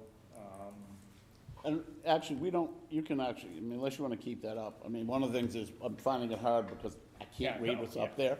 But I have it here, and I know I provided all of you this, but I don't want to go on forever here. But I do think one of the really thing that when we really looked at this that was, and I said it in my opening, was that increasing it to 16 really isn't really doing as much as one would think, when really the math says we should go up to 16, well, you can only go in 1,000 increments, then to 16.1. So we'll see you next year, because we'll be going to have to keep coming back. I do think that going to the 18 now sends a message, you know, and we're going to be hopefully done with this in 6 years. I don't know. I'm not speaking for the board, what we're going to do, what we're going to be asked to do, what we're going to talk about doing.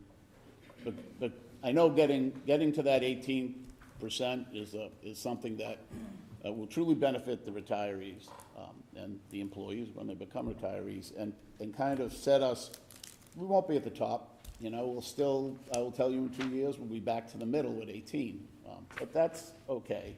I do think that the message sending the message to going to 18 is saying we're gonna actually make it a little better for you, and kind of stop this yearly mishmash of going up 1,000. I just feel strongly that it's time to just say, okay, let's put this issue aside for a few years and do the right thing, and just get it to 18 now, instead of having this yearly discussion and articles and things like that. And again, we'll get a little ahead of the curve. Won't be hugely ahead of the curve, but we'll get ahead of the curve. I think Tom and Kevin did a real great job. The methodology is really what I'm concerned about, that 6 years. We've been doing this, Tom and myself, for 30 years, volunteering our time. And we started out like 30 million, and now I'm saying to myself, we're up to 94 million. Eventually, we'll be over the 100 million. I know these are big numbers for you, but they're not really big numbers in the big picture. And the thing is that you have to realize, everybody says, oh, my 401k, and I'm only going to throw that out there because people try to relate that to it. We are highly regulated because of the past history, what Kevin said, because of the unfunded liability. The IRS came in and said, no more. And they built this committee. And this committee, we have one of the most... Not us, but personally. Yeah, but out of 104, but we are one of the most senior, members when we go down for training and so forth. We take the responsibility very, very serious. We do continuing eds all the time. We have all kinds of people that come in and audit the books. Like I said, you just can't pick up the phone and just say, we're going to buy, we're going to sell. There's methodologies to all this. So I'll turn it back to, we just don't want At a this lot point, of you guys have in front of you, you know what we're here. We're willing to answer any questions that you have, concerns, and would really love to have your support on the article. Yeah.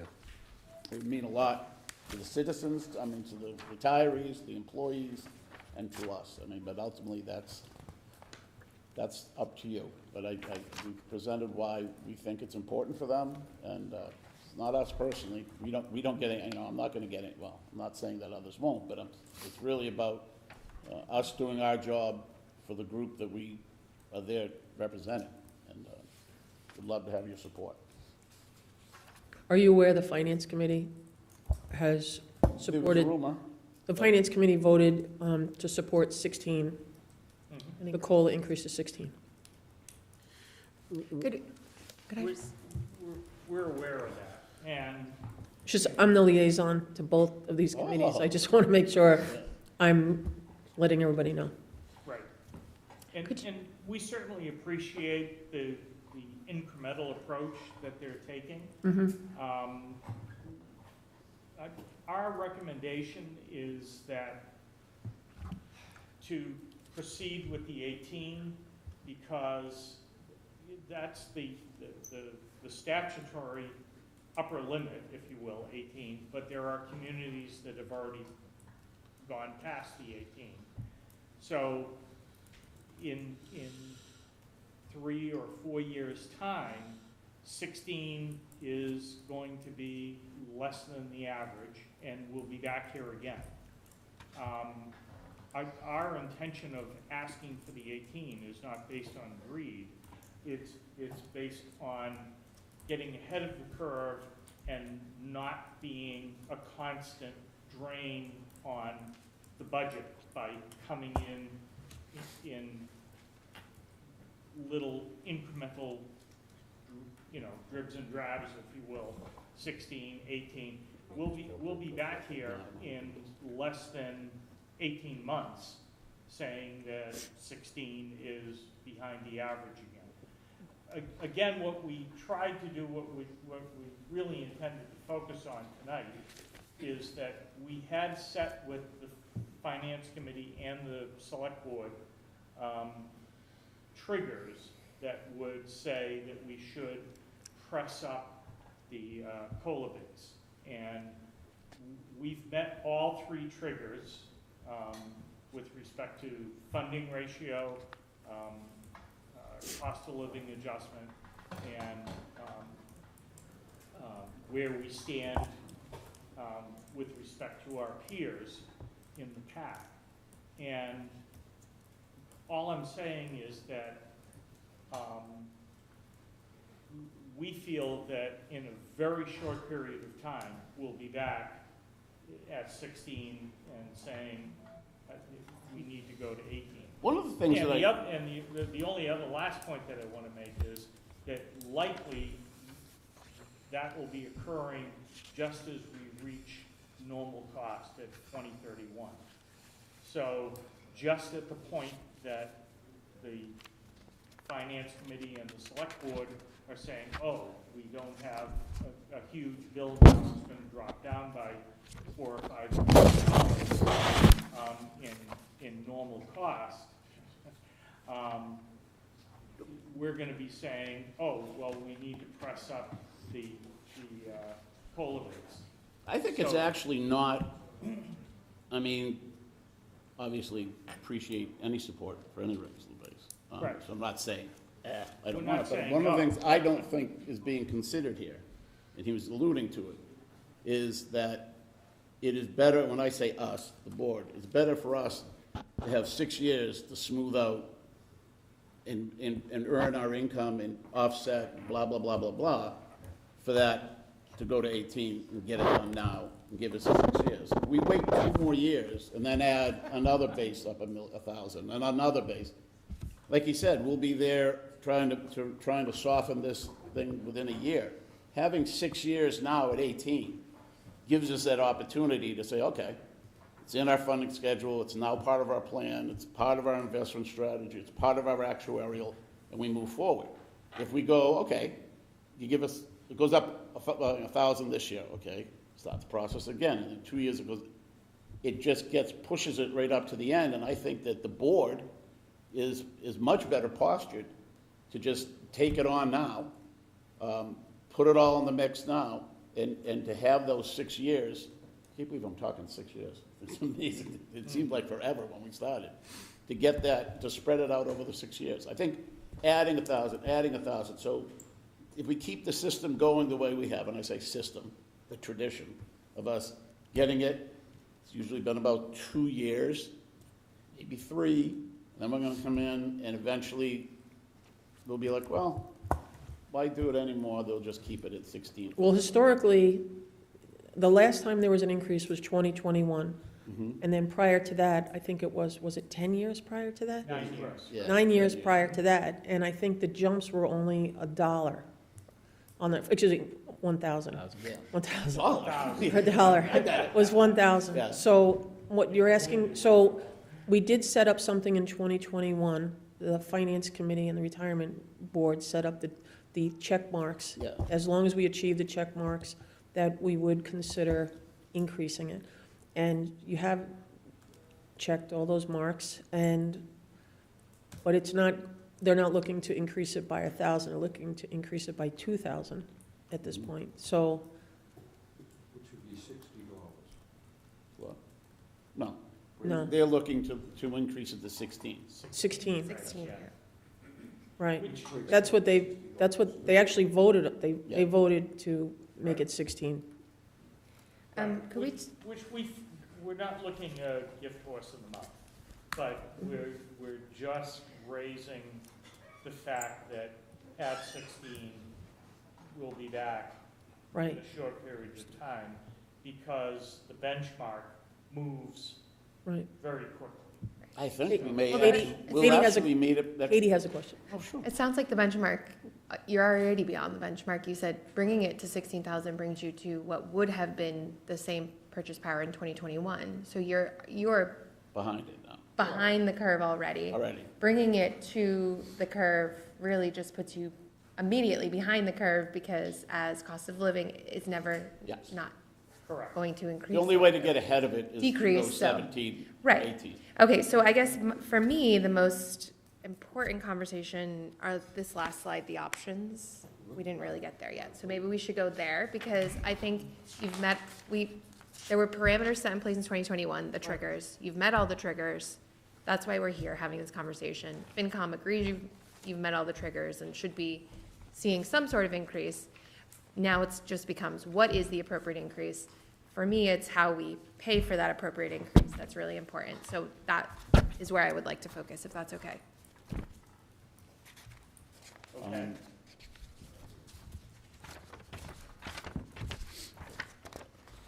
Hit it. Can you get to that? Well, I think I have it, but I have. the key point of how to pay for it. She's trying to tell you the papers are on the bottom. I go back to my original portrayal that this is a mortgage. Yep. And, the difference between a 15-year mortgage and a 30-year mortgage is that your monthly payments are lower, but the total amount that you pay is higher. Correct. And that's the bill that we represent to you. And quite frankly, Chairwoman Fletcher has been at our retirement board meetings and has heard us discuss that there are a lot of communities that have front-loaded this, that have taken free cash or available free cash and paid off in advance the increase of their amount. And I mean, frankly, we're not in a position to tell you how to spend the money, obviously, of the community, but there's a fiduciary benefit to front-loading paying this off. So on the options that you see before you, if there were an opportunity to front-load this, then the overall cost to the community is less. Sure, of course. But the longer you push it off, the total dollars spent go up. Yep. So, it's a balancing act with your current budgets. I'm certainly aware of current budgets, being a former department head. But, with respect to, what we're here in front of you tonight, to the extent that you could front-load this by expending free cash into this amount.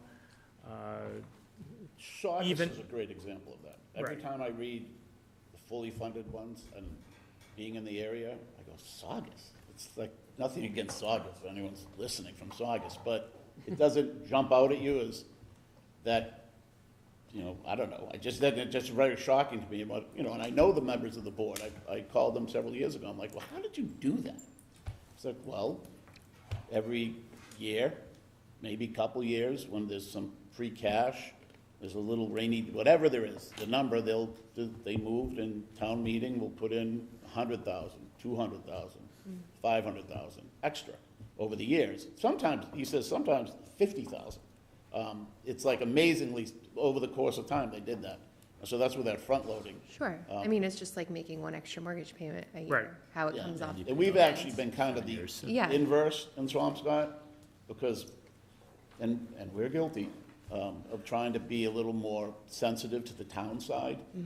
Most communities, like when we go down to our convention and the gathering, the conference, and, they always shake our heads at, for one point, but it's not so much now, but in past, we'd be like, okay, we got a possible, things going on, and we try to take that middle ground instead of going for the maximum amount under the law, kind of back it off a little bit. So I'm sure that, we've always tried to do that when we can. I don't think that we've ever come in and had the town look at us and say, we're in dire straits and we can't, is there anything you can do? We've pretty much done it every time.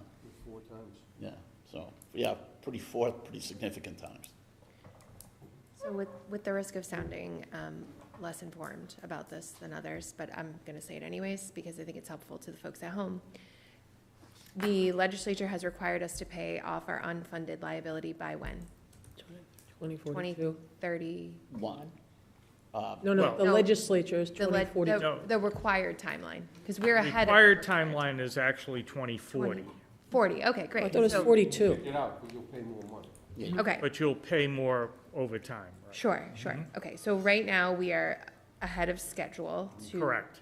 what we would Yeah. say is the bottom line. Yeah. right? Can't go beyond that right now. We could. We could go beyond No, that no. if we The wanted end to. date, the final date, The, right? the final date, yes. So we're ahead of the game. Yes. Yeah, We have the room yeah, to, as you're saying, smooth it out yeah, if we wanted to. We also have the ability to continue the payments the same as they are right now and then have a lump sum due in yeah, 2031. 2031. yeah. Correct. So those are really the options that are Right. available to us if we chose to increase. And, I mean, clearly, the smoothing out aspect of it is something that we take into consideration when we do our actuarials. I mean, that's part of this, the plan is, although ironically, I've always been like, oh, we'll kick it out a year. Doesn't have that much significant a savings as you'd think, because what you're doing is, you know, it may soften it a little here at the beginning, but by kicking it out that last year, you're just hitting a big number at the end. It's just Okay. putting it out a little further.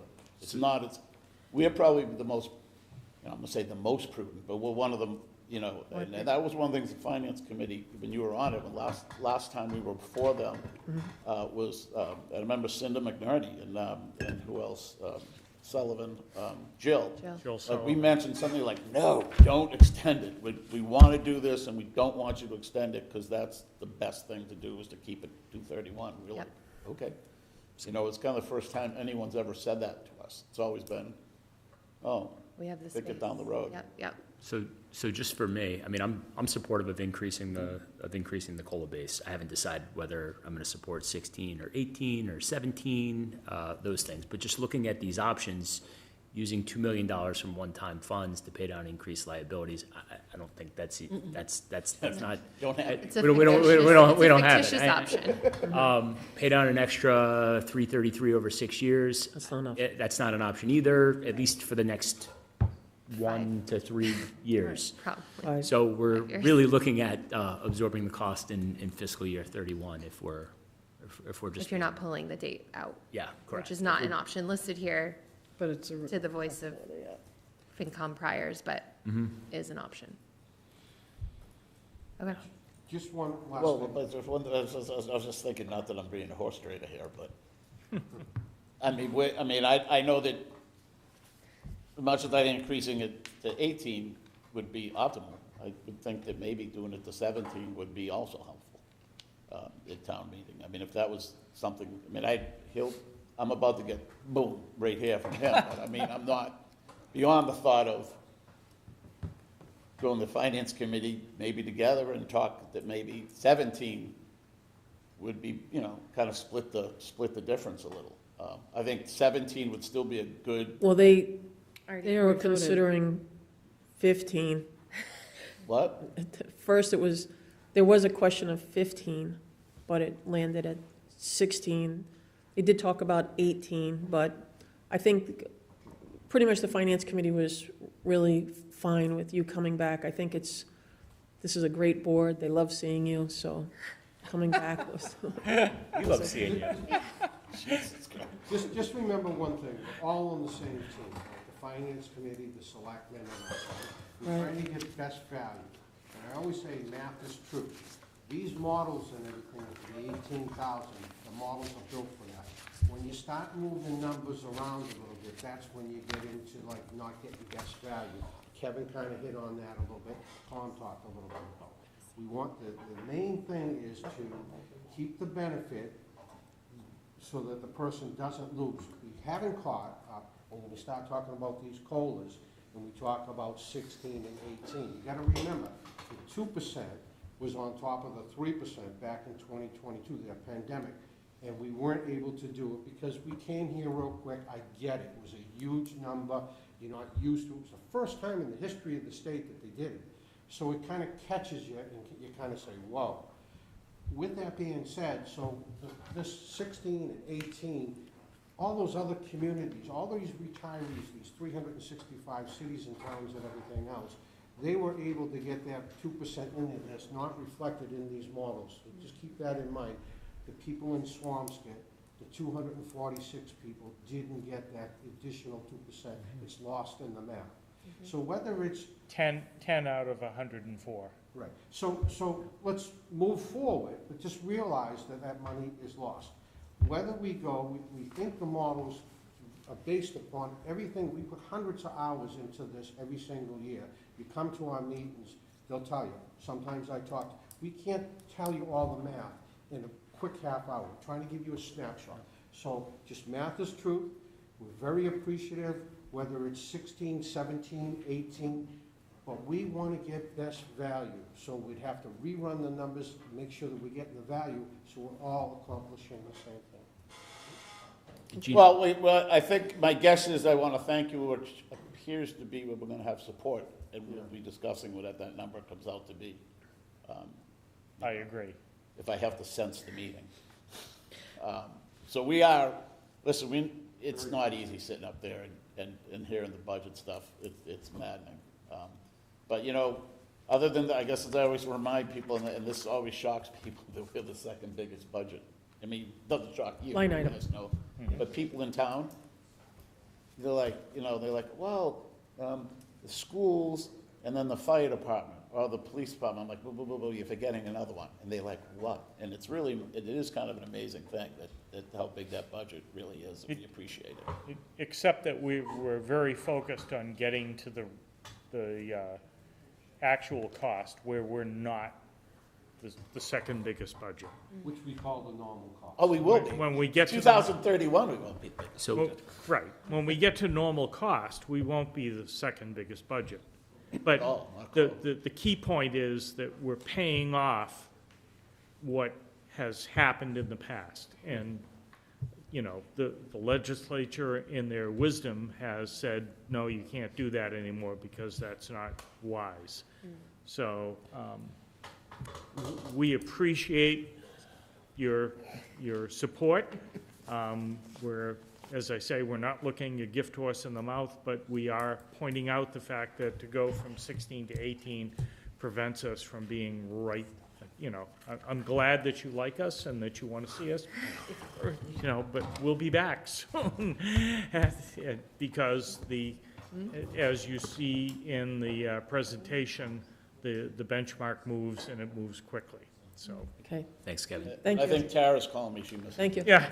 Gino, just a quick question about, was there any feedback or comments from our Director of Finance, Amy Sarro, on this matter? No, she was part of this. Yeah, she voted with us in favor. She voted in favor? Yeah, she voted in favor of the, of our submission of 18 of the How article. did she vote? When and where did she vote? She's part of our, vote. She's part of the retirement. But where, you know, when did that vote happen? Our last meeting. So she was unanimous with Yeah. the meetings ago? A week ago, yep. And the vote was unanimous then? Yes. Okay. Your vote, the retirement. Yeah, Our vote, your right. Correct. Yeah, and maybe, I mean, I'm not talking out of school. She didn't, I don't know, I think she may have voted against the last one. You know, it's happened in the past. She did. She's on it. She's, you know, so, you know, I think, you know, she's been with us a long time now, and I think she sees what we're doing, and. I can't speak for her, she's not here, but I mean, I think she understands the total cost versus the incremental cost, and supported the 18. And, you know, with reflection, certainly, from her role as. Yeah, she does a good job for us too, by the way. She really does. She's, it's not an easy hat to wear when you're that position, because, you know, you really work for the Bun side and you work, it's hard. It's going to close out our meeting. Okay, I'm sorry, motion to adjourn our joint meeting. So moved. Motion by Breen, second by Bean. Driscoll, aye. Green eye. Thank you. Thank you very much. Thanks. Thank Thank you. you very much. Gotta go back for Florida. Okay, so now we can move to discussion and possible vote tonight. Can I just have I have a follow-up question, maybe if Amy could provide, I'm sure it exists, the value that they were speaking about between the 16 to 18 and then coming, like, is there some math tables that we can look at?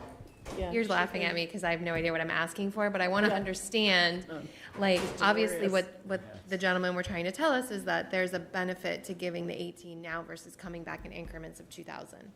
So I'm trying to understand how that mathematically that works. She'll send that to you. Okay, why are you all laughing at me? No, I'm just delirious. I'm not laughing at you at all. Sugar high. Yeah. It is. I'm just eating the sugar. It's not at all. I'm just- Look at the file. Okay, so now moving to discussion and possible vote to increase town fees and permits. So we've seen these fees before, and I think the only issue really was one fee on there, and that was the block party that we had. David wants to make it free. Free. Mhm. So, other than the block party, did we have any other questions on any of the other fees? I didn't. No. Other than the block part, has anybody changed their mind on the block party? I mean, I would be good with leaving the block party at 25 myself, but I also want to make sure we get this passed tonight, so. Can we just increase the block party by $10? Would anybody like to make a motion on that? You can't do it? I'll make a motion to approve the fee schedule as presented with the amendment that the block party be free. Oh, totally free? Yeah. Do we have a second? Okay, that motion fails. I'll make a motion to amend the fee schedule as written, except the block party remain $25. Second. Okay, all in favor? Aye. Aye. Aye. There we go. Okay. Other, Good I work, David. have paid a block party fee in the past, so should I recuse myself from that vote? No. Yeah. no, you're still okay. All right, so now let's move to the warrant. Oops. We have Mr. Piccirillo here. I was wondering, could we go right to Article 20 first? Would anybody mind that? No? Okay, so, Article 20 is generated from Mr. Piccirillo, and he has patiently sat here. And we've had some discussion, public comment. We've received a couple emails that the way it's written isn't really what we're looking for. So the question is whether or not we can save this article, and I just want Mr. Piccirillo to really explain.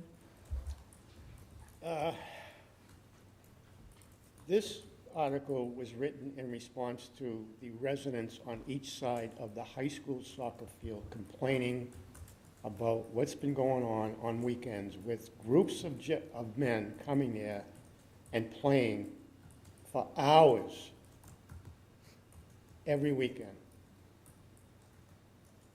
There'd be 15, 20, 30 gentlemen, men, playing soccer from noontime to 8 o'clock at night sometimes, constantly, all afternoon, all day. They have no respect for the facilities. Gino and I had trying to recognize, do something about this condition for a couple of years now, and we came up to suggestion that we chain up the goals so that they couldn't use them. There's 2 goals, different sizes at each end of the field. The first time we chained them up together, but they were on the field. The group came, they broke the locks. They threw the locks away. That's, to me, is destruction of property. They moved the goals on the field and played. When questioned, where'd the lock go? Where'd the chain? Who broke the lock? Oh, no, it was like that when we got here. Baloney. So we decided that, and Gino can agree with me, we decided that we would take and chain the 2 goals at each end to the chain link fence so they couldn't be moved. That worked. What did they do? They came to the field and just stuck sticks in the ground to replicate the goals with no regard for the sprinkler system that's in there, and they played. Another time they came to the field, they brought their own portable goals. They have no permit. No permit has been issued to these guys at all. The athletic director has not given them a permit. We've many times told them, look, you can't be here, you've got to have a permit to play. Well, where do we get a permit? We don't know how to get a permit. They've been instructed how to and where to get a permit. They don't get one. The problem is, when you call the police, as many times as the neighbors have, the police chief has gone through the bylaws and said there's nothing in the bylaws that forces him to take and eject players off of a field if they don't have a permit. The purpose of this article is to put into the bylaw his responsibility to take and enforce the town field requirements that are listed in here, and I'm going to read it to you. The permit holder may be required to be in possession of a permit at the playing fields and/or related facility, and be prepared to produce the permit upon the request and representation of the town of Swampscott, including the police. Failure to produce a valid permit when requested are grounds for expulsion from the playing field and/or related facility, and such further action as the town of Swampscott may determine to be appropriate under the circumstances. He will not enforce this because it's not in the bylaw. It's only in the town field requirements for a permit. So the purpose of the article is to put it in the bylaws so he has to answer the resident complaint. Now, I have to admit, the wording in the article, the very first sentence, may need to be removed, and it says, no person. This is not designated to take and prevent anybody from using a baseball field for a pickup game, or the basketball court at Phillips Park or Abbott Park, or anywhere else that they just want to go down and enjoy a game in the afternoon. That's not the intent. This is the intent to make the people, the men that go to the high school soccer field to play and don't pay for a permit. The permit fee is $20 per person each and every time they want to play. They're not going to pay. They won't pay. I have some videos to show you.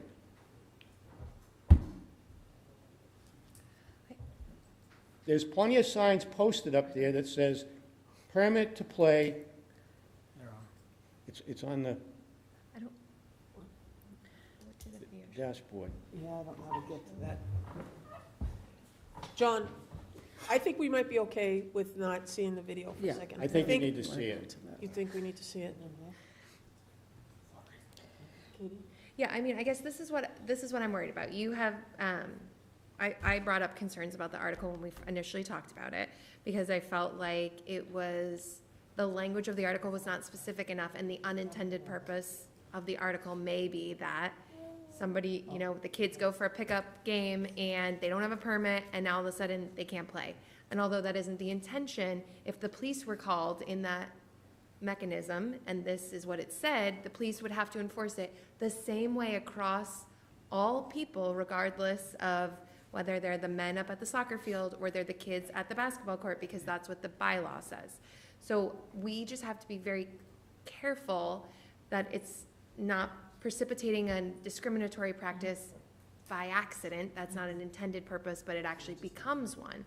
So that was my fear, was that the language needs to be fleshed out a little bit better so that the purpose is not discriminatory and it is acting in the capacity for which it's intending to. I am not certain that this article is doing that, and I actually think that this article is doing unintended harm to some of the other activities that are happening at the parks and fields in our town. So I now understand the spirit of the article. I thought I did previously also, and I too have concerns. I've had concerns now. I had concerns when we spoke about this a couple of weeks ago. I would like to see the police chief here, as well as whoever is in charge of reserving these fields, because I have a huge problem right now with the fact that this Mr. Piccarello gentleman has to enforce you know, Right. people not having permits in police this when he's just an average resident who happens to be in the area. Where's the person that is in charge of permits? Where's the police to understand, to explain to me why people are damaging our fields and no one is going down there and removing them? I don't care if it's in a bylaw or not in a bylaw. If they are damaging our property, that is a reason to get them off the field. It shouldn't be left to a resident or even to you to do that. So I would love to, I again go back to the inefficiency of having discussions about this stuff without the people that are responsible here. It annoys me. So while I understand the spirit of what we're trying to convey here, I don't think it is appropriate for individual residents to have to police this issue, because Mr. Piccarello is putting himself in an awkward position where, you know, he's just trying to help and promote this, you know, and put this article in. Unfortunately, the wording does not really come up to snuff legally or discriminatory and all that. And of course, right, you know, I would have done the same thing. So it's up to us to help that, right, to help with that, because I understand what he's trying to do, but the police department chief and the person that's in charge of reserving these fields, it's Kelly Wolf? Okay. We need to have them here. We need to have a conversation and understand why they're not doing what they need to do. But I have a question. If the police chief is saying, if Gino is saying, do they have that mechanism, if we don't have a bylaw that says that they can enforce a permit? If they cut off one of our locks that we put on our property to secure goalposts, and they go in there and cut them off that are gone, that's You don't need a bylaw. destruction of property. I mean, I don't know what else, you don't need a bylaw to tell you to do I mean, that. one of the examples that came up last time was the fields were closed for inclement weather, but they were still utilizing them. Yeah. That's a different violation other than Exactly. not having a permit. So why aren't they able to So go down I'm there not and sure say, if get there's- off, That's the nature of it. right? Yeah, Or, because, yeah, I mean, if they're damaging the fields, Yeah. using them when, like, for example, the Swampscott youth soccer can't use it because it's closed, which it has Right. been because of rain, then there should be, that is a data point of fairness, right? Our town members and other leagues who are paying are not using the fields either, so we should enforce it across all people who are using the fields. That, I understand that, and I don't understand why that is, the chief is saying he doesn't have a mechanism today to do that. Right. So that is why. I would love be to ask helpful him to all of these understand. questions, therefore I would like him in front of us so we can do that, because I've got a laundry list of questions for him as to Do you want us why- to get him on the phone? Sure, we could, I'd love to, can we get, I mean. We'll bring him to the next meeting. And I also think. And I also in think fairness- Ms. Farley or Wolf, whatever, needs to be here as well, because she is the one assigning permits. I want to understand her process and what people have to do, right? And who monitors whether or not someone got a permit, right? I mean, is she getting a stipend to do this? Okay, so she should be monitoring who's using what field at what time, right? If there's a problem, if Mr. Piccarello observes someone, can we pick up the phone and call her and say, somebody's on this field, do they have a permit? well, No, Do you we- can't do that. Okay. I did that once, and She got mad at me for giving her. Gino gave her She what? She got an mad at me for earful. giving her cell phone number. Okay, well, then So then you I'm gonna don't- get mad at her, Last so. spring. You don't have an issue, you don't have an issue with people pulling a permit and using the field? Absolutely not. All right, so I you don't have care where they're issues with from, I people- don't care who they are, as long as they pay to Right. play. well, and as long as they also pick up their trash, because that Well, was yeah. one of the other issues, you know, Yeah, Monday that must morning, hurt. Monday morning, the residents that walk the track from both sides of the field have to pick up trash. Right, and So that should be part of true their fee. That should be part of their fee, and that should be true of the All conduct permits. related to when you Whether a pull security permit. deposit is pulled or whatever it Right. is, or we get your credit card or something. So if you're leaving stuff on our field, we're gonna charge you $50 to clean it. That should be, I'd love to see this process that Right. we There's a have for lot these to the permits, process because we I don't think that we have some understand. holes. I think, And I don't believe it's $20 per individual per game. It's like, because It's in here, Gino. that's the same fee we charge the youth groups. It's $20 per participant per season. They get the whole year. It's Okay, not $20. so I think this whole thing needs to be revisited, right? The process, the permitting process, who's in charge, enforcement, all of it. So and I don't mean to say that I don't want this article in here to be action, but I think it needs some work. So that is why I would respectfully think that we should, at this point, pull it off. yeah. And do what we need to do. What worries me is that the language is such that we may be causing more problems than solving the problem we have at hand. And so I want to solve the problem at hand. I don't want to cause more issues, and I want to make sure that we are being fair across the board. So for me, I would like to, indefinitely postpone the article, get the language correct to solve the problem at hand, make sure we understand the full size and issue of the problem, and then put it forward at the next town meeting. You don't need the police to come down and ask to Well, leave the field. Actually, the field, the person in charge of the fields can come down and Right. ask them to get off the field. That should be the first line. If that person can't do it, then we call the police. When Danielle Strauss was in charge of these fields, Danielle Strauss would go right out there and tell people, you don't have a permit, you have to get off these Oh, fields until you get a absolutely. permit. Daniel She Strauss controlled it. chased these guys all around town to get a permit, and if they didn't have a permit, she'd ask them to leave. Yeah, I She- believe it. For years. We have somebody that can do that then. Well, she's not getting the And same. part of the deal we words. talked about. No, not Dan, I'm not saying Danielle We were Strauss. talking about maybe just protecting the fenced-in fields, because those are the ones we're spending $80,000 a year to treat. Upper Jackson. Yeah.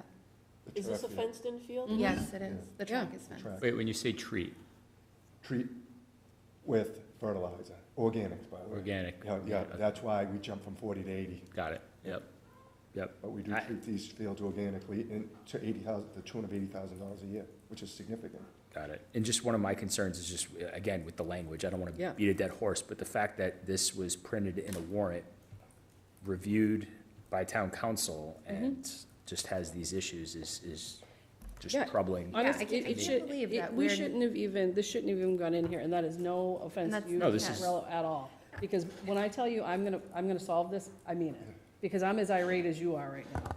And believe me, it's no, I appreciate you doing it. No, I hate that you had to get to this point.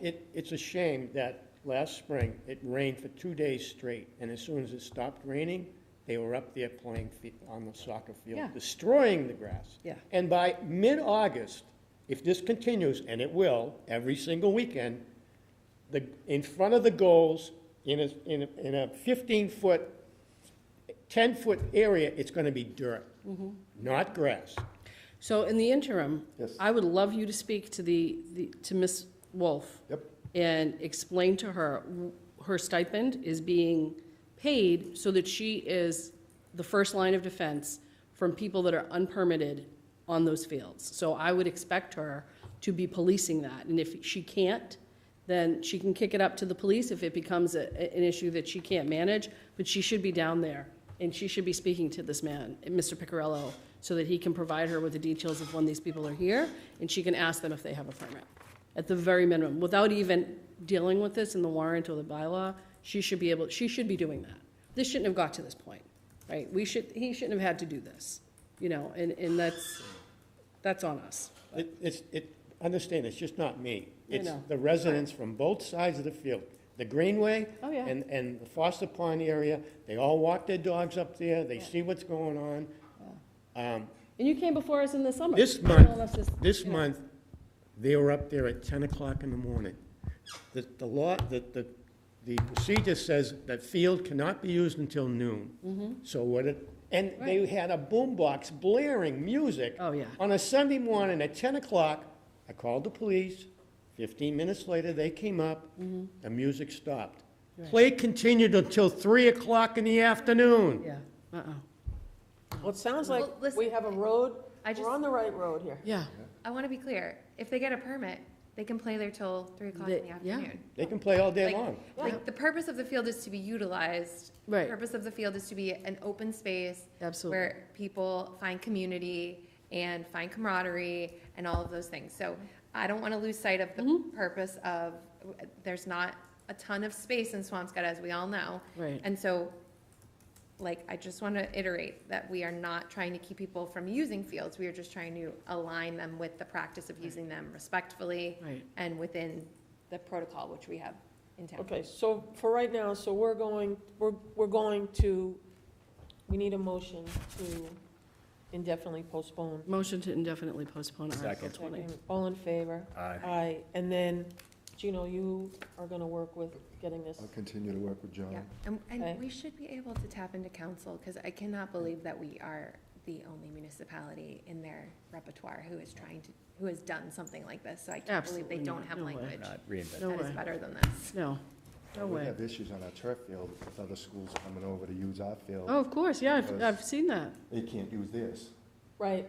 Yeah, Mm-hmm. some private schools. A local school. I think there's no- Well, maybe we should problem. revisit the field fees. Yeah. If we are gonna be starting to have things like that, because we have, You know what, I think down at the turf field, I honestly think that we should put a senior work-off person sitting there and monitoring people coming in. They're just going in there, they're practicing, they're not doing any harm, but other than ripping the fence apart and go through it. yeah. I think there's another way to facilitate. We're gonna have 2 inches of rain between now and Saturday. They will be up this Sunday. Well, I think get her on the Danielle phone. might be I'll up. be up there. I might be up there, and then I might get Danielle's gonna myself be up there. arrested, I so get let's the make sure the phone- police I are get on the call. phone call every It's time I Mother's come down. Day. Get the Thank bail you. bond. I live in the neighborhood. You could bail me out, and Katie can be my lawyer. Makes it crazy. Okay? So since, I have a point of question, since it's already printed in the warrant, what, Thank you. like, we've just voted to indefinitely postpone it, but it's already printed in the warrant, so we'll just say, Well, that's our recommendation. So it's our recommendation is to indefinitely postpone, but it can still be discussed at. If people, I haven't I'm sure they're seen gonna want to, something it's, discussed. everybody's talking about it. Okay, haven't- no, I'm just curious You know, as to how it the, goes since it's already in moderator can here. actually send an email out saying it's not abnormal to have something indefinitely postponed. No. No, I'm not saying it's abnormal, I'm just asking from a protocol perspective, how Right. we envision it happening the night of town meeting. That's all, we just stand up and say it's, select board votes to. indefinitely Reports postpone. that this article be indefinitely Mhm. postponed. Got it. We've all seen the movie Field of Dreams. Mhm. There's a line in it that says, if you build it, They will come. That's right. They are. And That's there's true. also a Chinese saying that says, no ticket, no shirty. No permit, no play. Okay. Yeah, Go the distance. Okay. I get it. Well, we did build it, so Thanks, we want John. them to. Yeah, come. we just do. want them to We want with them to the come correct- appropriately. Let's just be clear. We want to protect the field, and the reason we don't lock the gate every week is because people want to walk the track. Yeah. So Of I can't lock course. the gate, so Right. we build them. All right. They would just, sounds like they would figure out a way if they wanted to use it anyways, if you lock the gate, so. Yeah. All right, so we have Article 1, 2, 3. We go to Article. Is that Chief Casada there? Did I just see him? RQ, right. Ruben, yep. Oh, Ruben. Okay, you unmute yourself, Ruben? Or Diane, can he unmute? Chief, you can unmute. I feel like we've, This one. I'm here, can you hear me? Yep, Yes, we thank can. you. So I did complete a memorandum to Gino outlining my concerns in reference to Article 20. The first, and like Mr. Picarello stated, there's nothing in the bylaw. So if we will go, and we have responded, this has been going on for many years now. We will end up heading to the location, and there is nothing in the bylaw that says, hey, if the police get there, then we see that, people are there without a permit, we'll ask them to leave. The question becomes, okay, then what?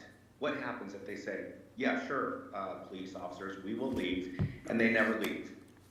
They refuse to provide their identification. We don't have a way or means to be able to forcefully remove somebody. I know that's extreme, but we cannot be in the middle of forcing somebody, physically moving somebody or arresting somebody for a town bylaw violation, which is a civil violation. So that's Can you issue them a number- ticket? Can you issue them a ticket? We can issue them a ticket. What if they don't provide ID? Many of the people who are on the track, myself included, you might not carry your wallet or your ID with yourself. So that is another issue. So we don't have a way to properly identify. That's something that we would want to put, and that's the reason for the bylaw recommendation of changing and revising and saying, hey, you need to provide, or the appropriate party has to provide identification, so that we already have an identification on file, so that we know, okay, who is the originator of this request, and now we have something to go off of in terms of identification. yep. So yes, I can issue a citation, we can issue a citation, but it might be to, just a made-up name, and nothing will ever happen. And then this issue will never, it won't cease. So what I'm concerned with, Chief, this is my issue.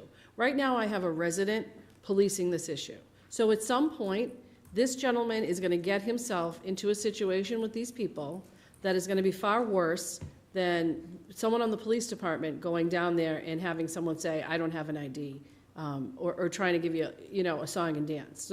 So that's what's most concerning to me, that this has been going on for years, and it's getting policed by a resident, right? That's just not appropriate in any way, shape, or form.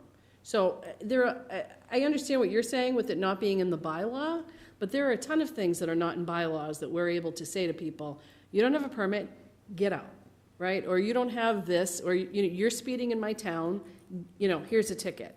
Or you ran that red light, I'm gonna pull you over, right? Same type, that's kind of the line of thinking that I have. If we have to have an officer stationed at that field, I mean, is that what we're gonna have to do? Like have someone stationed and say, can I see your permit? Do I have to have Kelly Wolf go down there and pay her to sit there and check permits? I mean, there has to be something other than this resident wording of a bylaw to enforce this. It's something that sounds like it's been going on for years. It's making my head pop off right now. I also That there is don't nothing think else. that this is going to solve any of our problems. I think that just having the police be authorized to enforce the bylaw, this is what will happen. Nobody will get, from what I understand from the resident, nobody will get a permit. The police will be called. The police will be called. The police will have a conversation. Do you have a permit? We do not have a permit. Right. We're going to issue a citation. Nobody has their wallet. Right, and I got people cutting off blocks. This doesn't solve the problem. So I don't know what the correct answer is, and I will. They're damaging property, they're cutting off locks and sticking stuff in the field, and we can't do anything about it without a bylaw? I mean, that sounds crazy to me. I don't know, maybe. I think that we're concerned about. So yes, somebody has cut off the locks. We need to be able to prove that, to be able to arrest somebody for that. If they've been cut, nobody saw it, there's 20 people there, they're not gonna say anything.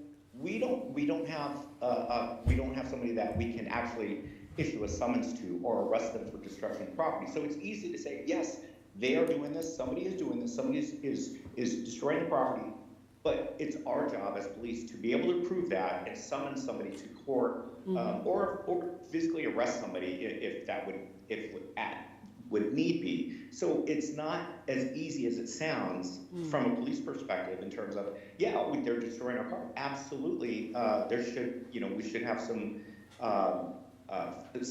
things in place to prevent that. But what I'm saying is, it doesn't change the fact that we're not going to be able to prove that as a town. So the property is still going to be destroyed. Right. We're not going to be able to arrest anybody. And another thing with the residents, the unfortunate part is when you place the police in the middle of a situation where you're saying, hey, there are brown and black kids on this field, that right there is a red flag for me to say, we are not getting involved in that, because the last thing that we want is the 2020 protest where the police arrested a young black man. Right, who said that, though? Who said that there were brown and black kids? Where did that come from? Did he say that? Yes, that came from Mr. Piccarelli. And there's documentation back from when Ron Madigan was the chief that clearly outlined, if we get any calls that imply any bias whatsoever and not about the actions of the people or persons involved, we will not respond. You're not going to put the police in the middle of this. This is news to me. I've not heard this. Mr. Piccirillo is here tonight, and he did not say anything like that. And he actually was very clear. He completely supports anybody from anywhere playing on the field. He just is concerned with making sure people have permits so that they're actively participating in taking care of the fields. I completely agree with that, but there's documentation otherwise. Okay. Chief, if you could just explain to me, this is Katie Phelan, if you could just explain to me how the issuance of the article will help facilitate your issue when you arrive at the field. I don't understand that part. So if you could just explain it to me, that would be very helpful. So I think one way that we can, and I don't disagree with the premise of somebody or people are destroying our fields, and we need to address that. I think if we work in conjunction with the permitting authority, and that there is identification given up front, there is certain things that they can share with us, so that later when there's a violation, we can issue a fine. Right now, I don't even think there's a fine schedule for the actual using the field without a permit. Okay, so say they never pull up, say they never pull a permit, Chief, and you get there, Yes. and this bylaw is passed. What will this bylaw help you do that you cannot do today? I think that if the bylaw says about providing identification for the use of the fields, in that application process, I think there's 8 fields that is on our town website. I think if you clearly outline what needs to be done in order to obtain a permit for the field, that gives us great flexibility in saying, okay, we have this person's name on file, now I can call them, I can find out, hey, is this you on the field? Also making certain instructions saying, hey, if you are pulling a permit for this field, you must be on site, so that we, if there's any unauthorized people on the field, we'll know automatically, okay, who has the field from 8 to 10? Totally. Well, I know. Totally understand that point. That makes perfect sense. I am saying when the folks on the field do not pull a permit, as we suspect folks won't, right? Maybe they don't know that we've passed this new bylaw, so they won't pull a permit. Right. What will change for the police department on arrival at the field, knowing there is no permit pulled tomorrow, if we pass this bylaw? Nothing. Nothing, It's the same. It's gonna be the same thing. We're not gonna be able to, nobody's gonna provide identification. Right. We're not gonna be able to prove identification. We're still in the same spot. Yep. Regardless if we put this together. Wait, I just have one quick, people are pulling up in vehicles, and they don't have identification. I mean, I think that, I don't know, I guess part of me, I find it hard to believe that nobody is gonna have identification when you're driving up there. And I'm also having a hard time believing that we can't have conversations with these people and we can. Yeah, of course we can.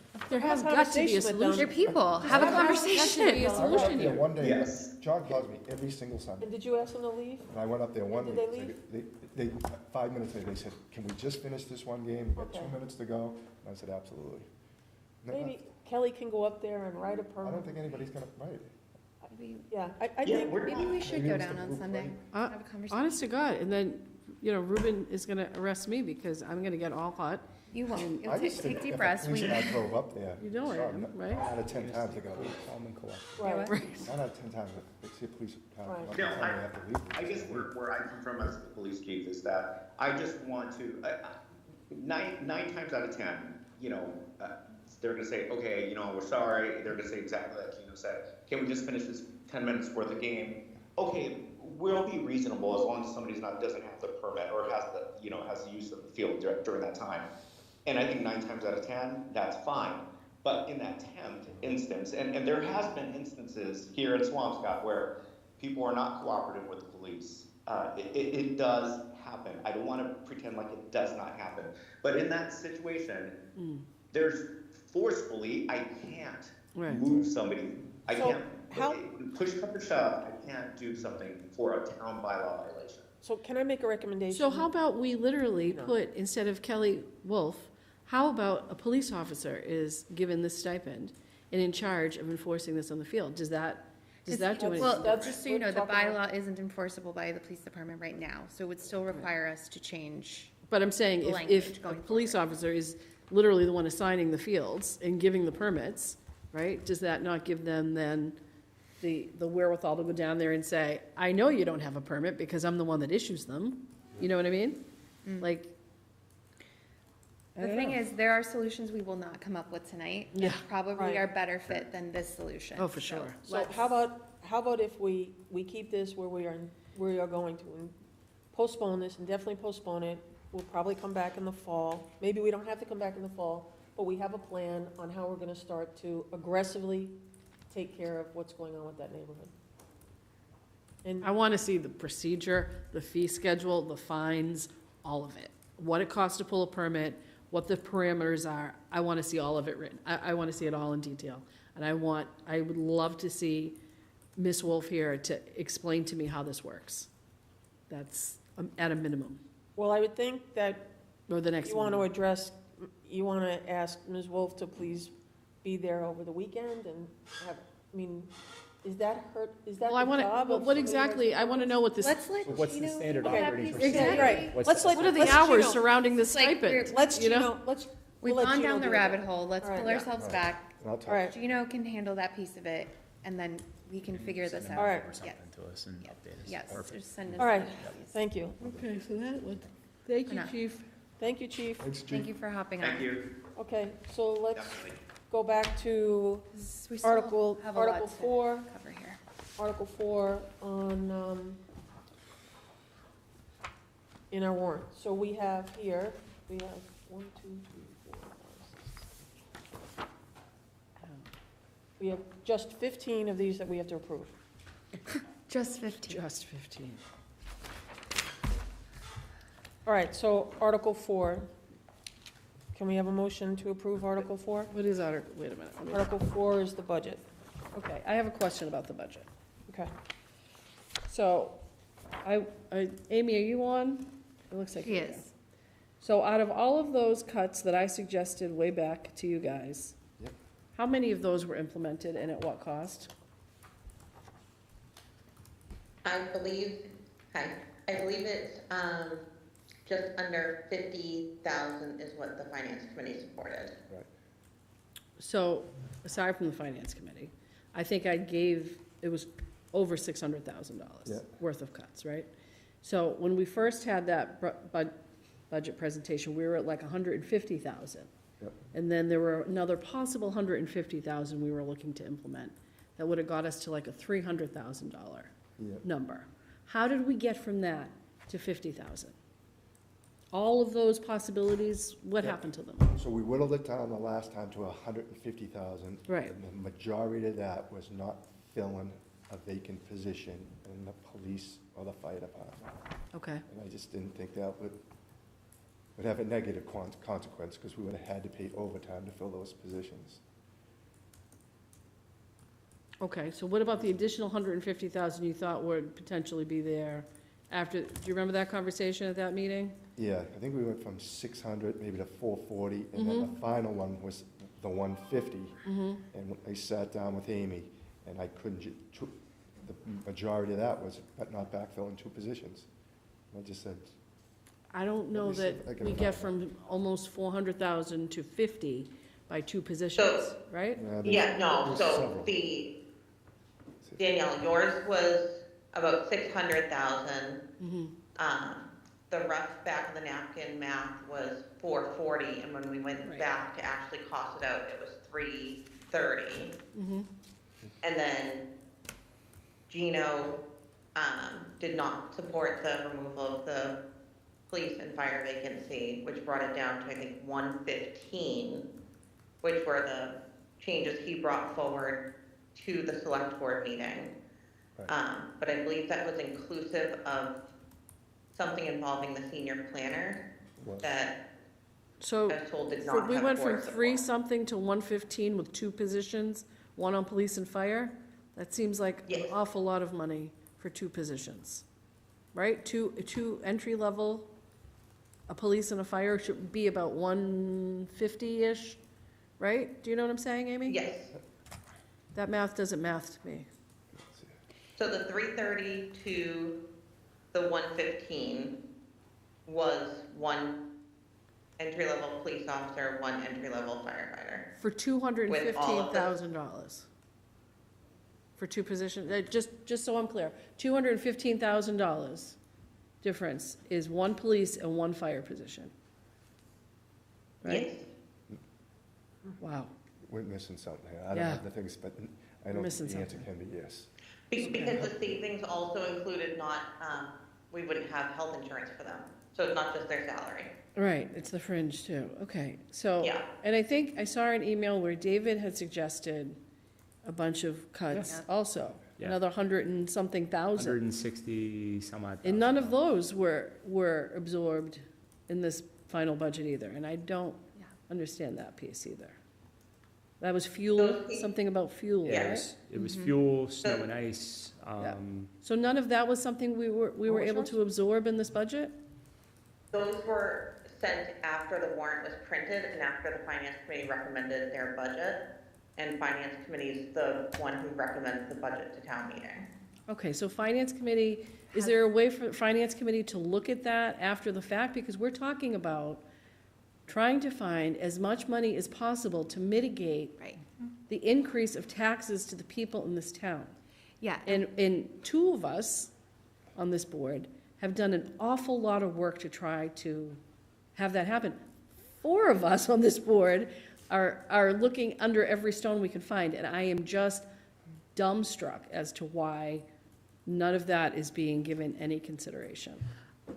And I understand what you're saying, the finance committee voted it, but is the finance committee aware that these other cuts are out there, or that you know, I know David sent it to you, to select board, I think finance committee was on there too. Like, I just don't understand. I know there's a process and an order of things happening, but why aren't we getting better at this, right? Why are we throwing out all these suggestions and it's no, no, no, no, no? That's what I'm having trouble with. I think And I know that's not on you, Amy, I don't mean to direct that at you, but I'm just trying to understand. Yeah, I feel like what is also frustrating is like we had more momentum before we voted in support of closing the gap. And once we voted to close the gap, it felt like it was then just put on the backs of taxpayers, ? Or like it felt like not that. It's all too easy to say, let's use free cash, or let's let's increase taxes. But why are we going there if we don't have to right now? Why are we going there if we're listening to someone sit here today and complain about a bus getting cut for $100,000? Why are we going to these lengths if we have alternatives that we're not looking at? That is what I'm having trouble with. Yeah, and I mean, why are we, I mean, I know there's been incredible amounts of effort and energy put into the budget process by town staff. Yeah. Certainly, so period. But when you're, thank you, Amy and Gino and Patrick and everybody, all the department heads who were involved. But when you dig into this and you're looking at the 5-year moving averages of, what we're paying for fuel and gas, and then that number's doubling in the budget, or, we're looking at snow and ice, right? On a 5-year basis. And, those are things that you can evaluate and you can look at and you can say, hey, can we take $10,000 or $15,000 or $20,000 from here and there and protect those essential services? I mean, it's pretty simple. Taxes are going to go up, or your services are going to go down, and we need to figure out what that balance is and make those difficult decisions. And I think that's what this board is doing. We're all trying to do. We're doing that ad nauseum, and it's not making any difference. That's sticking. And that's what I'm getting frustrated with. So I don't know if it's, and everybody's pointing a finger, so it's, who took this out? Finance committee voted this, we voted that. Where does the buck stop, right? What else do we need to do to get a handle on this? I just don't understand. We can vote as amended. We can amend it. Yeah, I mean, we can amend it now, and then the recommendation would be. Right. Yeah. I mean, is that the right? Finance committee's recommendation will be whatever they recommend to town meeting. There's nothing to stop select board from going to finance committee and asking them to amend their recommendation. I think I know, some of us have really tried to be as collaborative as possible in this process. And I mean, how many more times can we all sit down together in a room and talk things out and this and that? And it seems like we keep getting, back to the same point here. And I don't know what else this body needs to do to put our residents in the best possible position. I don't know what else we can do.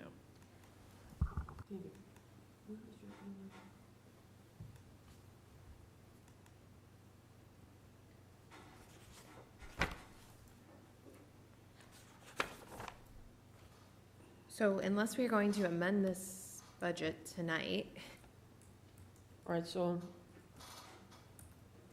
what, the only thing we can do is look at those, if there are numbers there again, we just have to pull them up again and get on the phone with the finance committee. The finance committee is meeting again on Monday, so that meeting's already scheduled. So Where is the recommendation of the cuts that were supposed to be in there? Was that, because David, I don't have anything here. yeah, sorry, I just flipped it to you. It's in general fund expense, and the cuts are highlighted in yellow, Mary In Ellen. yellow, Mm-hmm. Yeah, it's the only thing I have is general budget. I get it right, I pulled it up. Okay. I mean, there was snow and ice, there was fuel, there was it was over $100,000 worth of. Yeah, I will say, same thing I said all the time. If we reduce snow and ice, we legally cannot deficit it next year. Yeah. So that is and would be a gamble, that if you reduce it next year, that is the extent of it. And if we have a bad winter, or not even a bad winter, a lot of snow events, because those are costly, you do have to raise additional taxes or do something to fund that, because you won't be able to legally deficit it. Right, but having to do that at that point, I would understand. But having to do that now, before we get to that point, when we've already identified a number of areas to save in, is what I have a problem with, right? That's what I'm challenged with here. I don't know.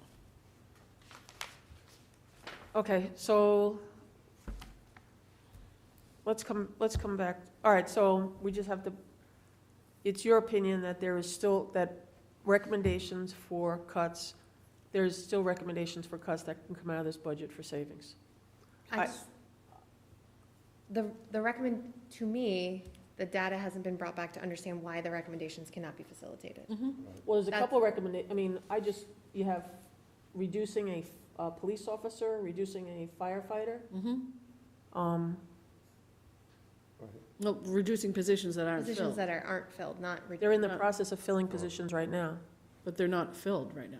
But you look at Those our positions overtime budget, it gets blown out of the water every single year. That's why I'm reluctant to do it. But the failure for a department to maintain staffing and overtime cannot be the reason. Just throwing a position at it is not going to stop their overtime problem. There are other problems. The positions that within that department that are causing overtime. The positions the numbers that both of those departments have are in the best recommendation for safety, according to both of those chiefs. Fire is a little bit different than police, and they are in the process of making sure both of those departments are fully staffed. So making a recommendation to not staff them at the levels they should be staffed at is... Because of the minimum manning. Minimum manning, they could go with 7, could they not in fire? Didn't we already have that discussion? You go with 7 up until December 15th. Right. December 15th to March 15th. Right. Goes to 8, yep. So if one guy calls out sick, they have to backfill that position. Right, but that's the case now anyway, even with full staffing, if one guy calls in sick. I mean, even if you're fully staffed and someone's still calling out sick, which we're gonna have, right? Yeah, but we're not fully staffed during those 6 months. You're already at a deficit, because we don't have the 4 groups of 8. But when we have been fully staffed, we still have a huge problem with overtime with the fire budget, right? Completely fully staffed. Do you know what I'm saying? So the problem still exists. Whether or not it's fully staffed isn't. There are other issues when it comes to overtime. Yeah. That are not being that managed. need to be addressed, Right. and managed. Yep. A lot better. So you're gonna have that problem with overtime no matter what. You at least would save that one position, is my thought. That's how my thought process was. Yeah. Also, I'm certain the schools would say that what's the difference between not filling a fire or police department role and cutting 6 teachers or whatever. You know what I mean? Like, if you're going to use the logic there, you have to use it everywhere. So the schools are making those types of cuts also right now, because if they don't fully fund their budget. The finance committee recommended fully funding the school budget. Right. Right, so But the issue that we have the- here is the where the burden on money is gonna the come burden on the from. taxpayer. Right. And that's, for me, But what it Katie's felt saying like is- we're moving in the right direction. We all got to the same page of fully funding the schools, so that's wonderful. But once we made that decision, it felt like we stopped doing a We little stopped bit looking of the for cuts. really hard work of Right. finding the cuts. Right. And we started just sort of resigning to the fact that We was have to gonna be raise on the backs taxes, of right. taxpayers. And I think what I would like to more fully understand before we make that decision that it will be on the back of taxpayers is that we have done all of the due diligence. Right. And we understand why some of Mhm. the ideas that have come up through a very thoughtful, thorough process are not going to fly going forward. Right. At least to David's email, I don't understand why some of those things can't be facilitated. Maybe even not to the degree that David's suggesting, but to a lesser degree, which would still close that gap. Right. So, But I guess that's true, but to an extent, but it's not like we're losing that money. If we don't spend the money, you know, we're under the five, exactly. Yeah. Right? right. I think we beat up the town a lot this year, you know, and we're cutting individuals, and we did the best. I'm not gonna say we did the best we can, but we had a concerted effort, and none of these cuts were easy, especially when you sit with department heads and tell them what's happening. But it doesn't look like we got much, Oh. is what I'm saying. So, Out of the second time, but the first time to eliminating 2 positions. so why don't, Well, what so why don't we do this? Why don't we all look at this? Why don't we all spend, I don't know, tomorrow, the next day, maybe over the weekend, and we Send those lists out. Yeah, send the Send the lists lists out out to again. Amy and Gino. They can consolidate, and then at our next meeting, we can have a thorough discussion. Let's see what works, what doesn't work, and let's try to do our best to close that gap Right. as efficiently and effectively as possible. All right, That'd be my sounds good. recommendation. All right, so let's move to Article 5. Article 5 is to approve free cash for the utility budget. See if the town transfer $200,000 from free cash to the utility reserve line. I do have an issue with this, only because I was in support of this completely because the solar wasn't on there. However, my understanding of this was that $200,000 would come into play to, once the utility bill was, once there was spikes or once the utility bill wasn't being hit, then we were tapping into the $200,000. And we do have a memorandum of understanding from the schools, and that was the memorandum of understanding In 24. in 24. So when I brought copies of this just in case any of you needed to see this. So Thank you. in April of last year, when we brought this up, we had a big discussion of whether or not we make a stabilization account or we just put the $200,000 under the facility budget to help out. So the reason why there was a lot of pushback on the stabilization account was because why do you want to make a stabilization account? And correct me if I'm wrong, Amy. Why do we want to make a stabilization account if it's not something that we're going to be keeping in place for over X amount of years? So we decided, let's just get the cap in there so that the school is protected for any types of spikes or additional usage for utility.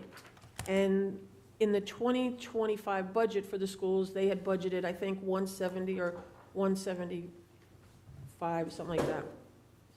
So then you have the town administrator and the superintendent sign an agreement, and on the agreement, it says clearly the funds can only be used to offset increase in utility funds.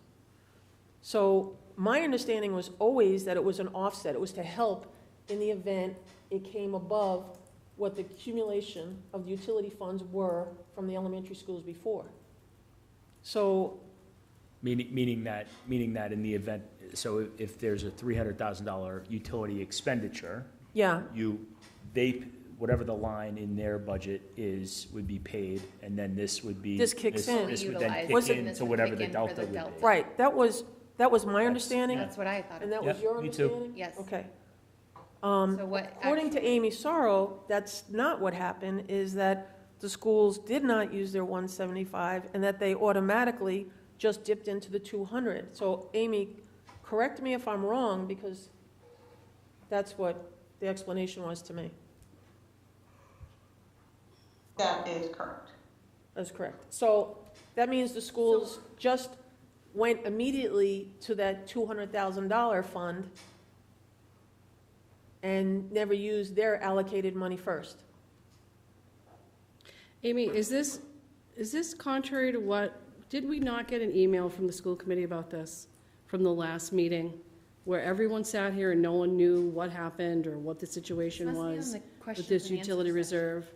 Didn't we get something from Glenn Pastor or Cheryl Stella about this? Cheryl Stella sent us Outlining out a this? memorandum that's different than this. This memorandum that I received. Something about it being discussed in tri-chair and what was agreed Yes, upon? you are correct. Cheryl did circulate an email back in April. Yep. Right. Because in tri-chair, when we it came up at did. the meeting, she was clarifying. Right, we did support in tri-chair, making sure we have $200,000 to help support utility.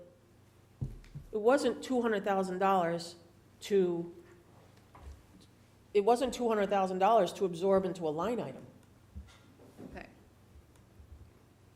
So, I mean, you folks. This is the information. Can I just read this out loud? Yeah. This was the free cash for SES facilities and utilities. This memo serves to clarify. This is from to the Select Board and FinCom, CCing the school committee from Cheryl Stella, dated April 17th, 2025, regarding free cash and the Swampscott Elementary School facilities and utilities. And it states, this memo serves to clarify certain statements and ensuing discussion that was held at the Select Board meeting on April 17, 2025. Please be advised if any further discussion is required to explain. During the 2024-25 budget planning and tri-chair meetings, we worked through all known budget pressures. We discussed at length the estimated increased cost to operate the new elementary school. At the time, the facilities director estimated the new school would require an additional $190,000 over previous years. Various options were presented on how to accommodate this increase in our budget. Importantly, we knew that once solar was fully up and running, we would anticipate a decrease in the overall operation costs to a more sustainable level. This is a short-term budget problem. Well into spring of 2024, the town administrator contemplated multiple ways with which this could be funded. It was decided that some kind of reserve or stabilization fund would be created and used to offset our facility and utility costs at the new elementary school. Below is a summary. At the March tri-chair meeting, I agreed to draft an MOU detailing what was agreed upon. That MOU clearly states that the money would be used for facility and utility costs. Here's a draft of the MOU that was created and sent to the town administrator. There's a link to it. Sometime later, the town administrator and finance committee altered the allowable use to only utilities. This last-minute change was without collaboration and created confusion. We only have one utility bill at Swampscott Elementary, electric. To accommodate this, the schools had to zero out what had been presented in our original budget and place the $200,000 in utility reserve account, see below. This was then reflected in the town's financial software Munis. So the facilities reserve fund became $200,000 and the elementary school facility electrical utility service line became zero. The budget for the SES utility sits only in the facilities reserve account. When we have expenses for electricity, we transfer the budget from the reserve to our electricity line to cover the expense. This process is approved by Town Hall. Any monies unspent in the reserve will be returned to the town. Below are screenshots from the financial software showing the account as it stands, and it looks like as of April it had $71,804 left in it, if I'm reading this correctly, which I may not be because I am. No, it should be, because Okay. if they've used 111 so far. They've used 128, 196. So where we thought that there was a line item in the budget, and then this reserve fund was meant to be the backstop. Offset when that Right. line item was Used up. utilized. In actuality, that line item became zero, and this became the only way to fund the electrical at Swampscott Elementary. Okay, so my understanding all along, including when I was in last April, was that this was to be used to offset. And even when we were having conversations about it, my understanding was that this 200,000 was to always offset that amount of money. That was Amy's understanding too. I never thought that this money was being used right in a line item. And I'm not, David, I don't know what your understanding was there, but I think if you go back and watch our meetings, you'll see. Well, I don't think it's about your meetings, I think it's about the tri-chair meetings. Well, I don't think it's about the tri-chair meetings either, because in the tri-chair meeting, when we're having discussion about this 200,000, that 200,000, in my opinion, is always to be an offset, not to be a line item in a budget. This was to me always an offset. I mean, you have right in front of you a signed memorandum that says to be used to offset increased utility costs and are not for general uses in the school or town budget. But there was numerous discussion after this signed memorandum in May of 2024. You have had tri-chair meetings in January and February of 2025. Our tri-chair where meetings. there appears to be a different understanding. But this is for the fiscal year 25. Right, but after that, in the tri-chair meetings, there was other discussion that the school committee is saying there was agreement about. In those tri-chair meetings, for one thing, there were meetings with discussions, okay? And I always believed that we needed to have that extra 200,000 on the side to facilitate these spikes. I never believed that it was $200,000 to just put in the line item, because why would we have a separate stabilization? Why wouldn't we just have the line item right in there? Fund the line item. Because that's what we're doing. What we're doing is we're calling it something that it's not. The schools are actually asking to put $200,000 into the budget. It's not a. So when it's not a Cheryl Stella utility. sent this email last month, why didn't you talk to her about it? Or why didn't you ask these questions?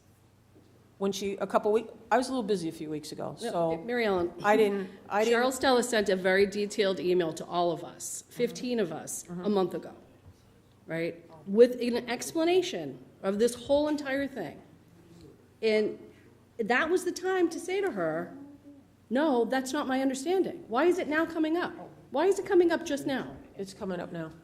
But, you know, I'm just saying. That's not listen, appropriate. That's well- not, and I don't really feel good about that, to be quite honest with you. Because Cheryl Stella has gone above and beyond to be collaborative and helpful to this board. And if we have had questions, and we have had questions, it was up to us to ask her. Anything we had a question about. Now, all of a sudden, at the 9th hour, we want to say, Well, for one this thing, wasn't my understanding. it was only a few weeks ago, and I No, had it to go wasn't a back. few I had weeks. to go back. Hold on, I had to go back and also look to see what was my understanding, because it caught me off guard. So, it takes a little It bit of didn't time. catch you off guard, because at the last meeting, you said the same thing. Yeah, then I turned around and had to do the And research that was on 2 it. weeks ago. Yeah. And so why didn't you ask her 2 weeks ago, Cheryl, what is this? This isn't my understanding. Did you have a conversation like that? No, I didn't. I was very busy 2 weeks ago. Well, you know what? The election isn't the only thing that was happening in this town, right? And it's not the only thing that matters. Right? For us to just ignore that, ignore a big, massive issue right now with our budget because of an election is crap to me. That doesn't fly, right? That's infuriating to me. Well, okay, so just thinking critically about the article itself, if we do not support this article, then there will be no utilities at Swampscott Elementary School next year? Because is it in the current budget? This is an attempt to reduce the school's budget by $200,000. I understand, but and it is completely disingenuous, and that is how I feel about it. I'm not saying I disagree with you. I am just asking, if this is not funded, is there another mechanism in their budget to fund the utilities at Swampscott Elementary? Of course not. Okay, so it's not plausible that we could not fund this because our kids need lights and other things that are. Oh, that's Glenn Pastor. We hear him. We don't. We're talking. But it's not going to be. I mean, It's ludicrous. It's asinine It's that we would even absolutely think ludicrous. we could not fund it. I understand what you're saying. You feel like we were sent down a path. You don't feel like that's the path you're on right now. Right. Regardless of how we got here, today we're here. Right. And the kids need lights. So We can't. Just I make don't sure, I see- just want to make don't sure that we're very understand how we clear. see. I understand. You can make a motion to accept this article, that's fine, but I just want to make sure we're really clear. That's not where we landed last year. That is not even close to where we landed last year. And we put $200,000 up specifically so it was used for offset. And that's it. I don't believe that. You don't? I don't believe it. No, that's my personal opinion. I don't believe it. Well, I am choosing to believe Okay. what I have been told over the past numerous weeks with no one ever bringing it up as a question. And now, and the chair of the was- school committee is sitting here, and I think we should hear from him. I don't think we need to hear from him just I yet, think we because I think absolutely that- do, because he I was think also that- part of this agreement. Because I think that it's, if you want to just make a motion to pass it, and we can move Well, on. the other option is that you amend, well, I get, that it, Where's that you can't, because I was gonna say. Where's could it go coming from, into- the sky? It's, well, no, but I was gonna say, the school committee budget would have a line item of 0 for utility, and instead we would increase the budget by $200,000 and not put it in a reserve fund. We've got to fund it. Yes, We don't of course have a we do. choice but to fund it. Of course we do. What is the other choice? All right, motion to approve, motion to recommend favorable action on Article 5. Second. Second. All in favor? Aye. I'm a no. Okay. Article 6. Transfer free cash for special education fund.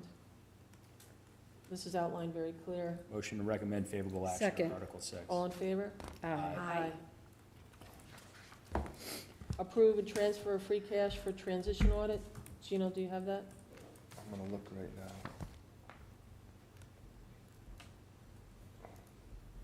We skip over this one? I'm in trouble. Come back to Want to come back to that? Yep. Authorization increase for retirees, cost of living, COLA. Do you want to put that off? I mean, I would like to understand some additional information between the 16 and the 18. I don't know if it's going to help me come to a better All right. decision next week, but I just think I would like to see the data, so. Okay. Skip, that's fine. Increase all exemptions by 100%. Can we have a motion? Motion. Second. All in favor? Aye. Aye. The HERO Act, This is part of. this is part of the exemptions. Motion to accept. Second. All in favor? Aye. Aye. Tax referral. We've gone over this one. Motion to accept. Second. All in favor? Aye. Aye. Personal property minimum assessment. All in favor? Oh, motion, sorry. Can I have a motion to accept that? So moved. Second? Second. All in favor? Aye. Aye. Home rule Wait, petition. is the chair, are you not voting on these, Mary Ellen? I'm an aye. Okay. You're an aye for 12 and 11 and 10? Okay. Home rule petition, real property exemption for disabled person. Motion. Second. Second. All in favor? Aye. Aye. What are we at, number 16 14? we're on. We're okay. 16, 16, to amend the authorization. A motion for that? So moved. Second. All in favor? Aye. Aye. Aye.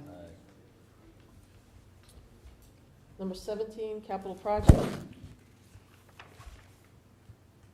we have a motion? So which one are we voting on, the administrators, the CICs, or FinCom? Yeah. Which one? I thought they were adjusted. Hold on here.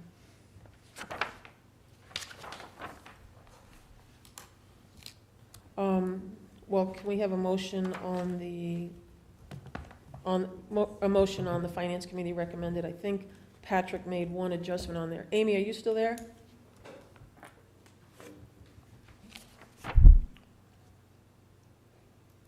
Amy? So. I'm here, can you hear me? Yes. Yeah, there's one adjustment. There is the middle school window replacement.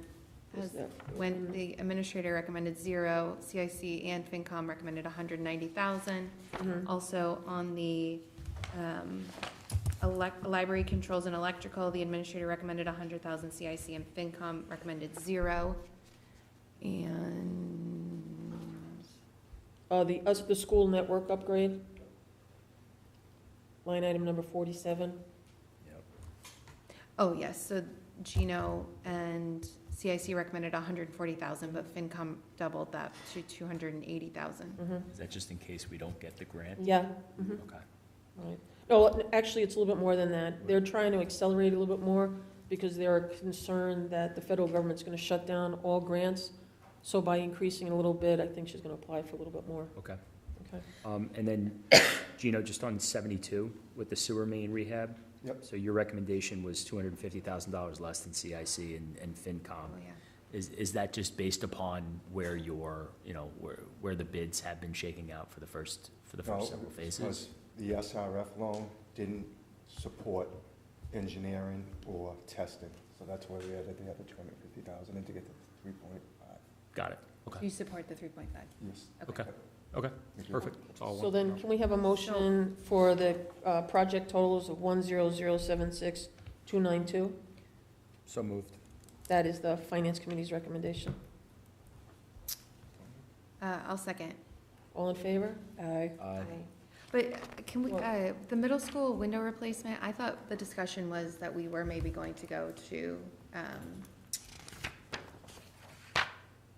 whatever the acronym is for The MSBA. building, MSBA. MSBA, because, the recommendation we had in our conversation was that, the likelihood of that middle school project occurring In the next. in the next 10 years is, No. being realistic, is nil, so we should apply for those funds and not borrow them. This, Because the reason we were borrowing and not applying for funds was because if we did the bigger project within 10 years, that we would get less funding, or they may not fund the big project because of the windows. We did just talk about, we're gonna have, what, $4 million come rolling off, from the retirement. Yeah. In fiscal year 2031. Yeah, so, that does give us some room at that point, which is just 6 short years away. Right.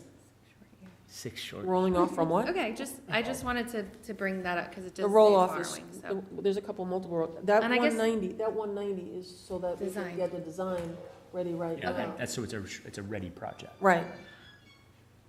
Wait, it's a ready project, or we have to It design would- Make it a it? ready project. To make it a ready. Make it a ready Okay, got it. Yes. Right. Wonderful. So we motioned in seconds, do we vote? All in favor? Aye. Okay, what number are we at now? 20, we indefinitely post. You have to go to, Postpone. So now we go to 20, earth removal, we already did that. 23. 20, postpone. We're at 23. 23 prohibited discharge. Okay, so 23 and 24, 23.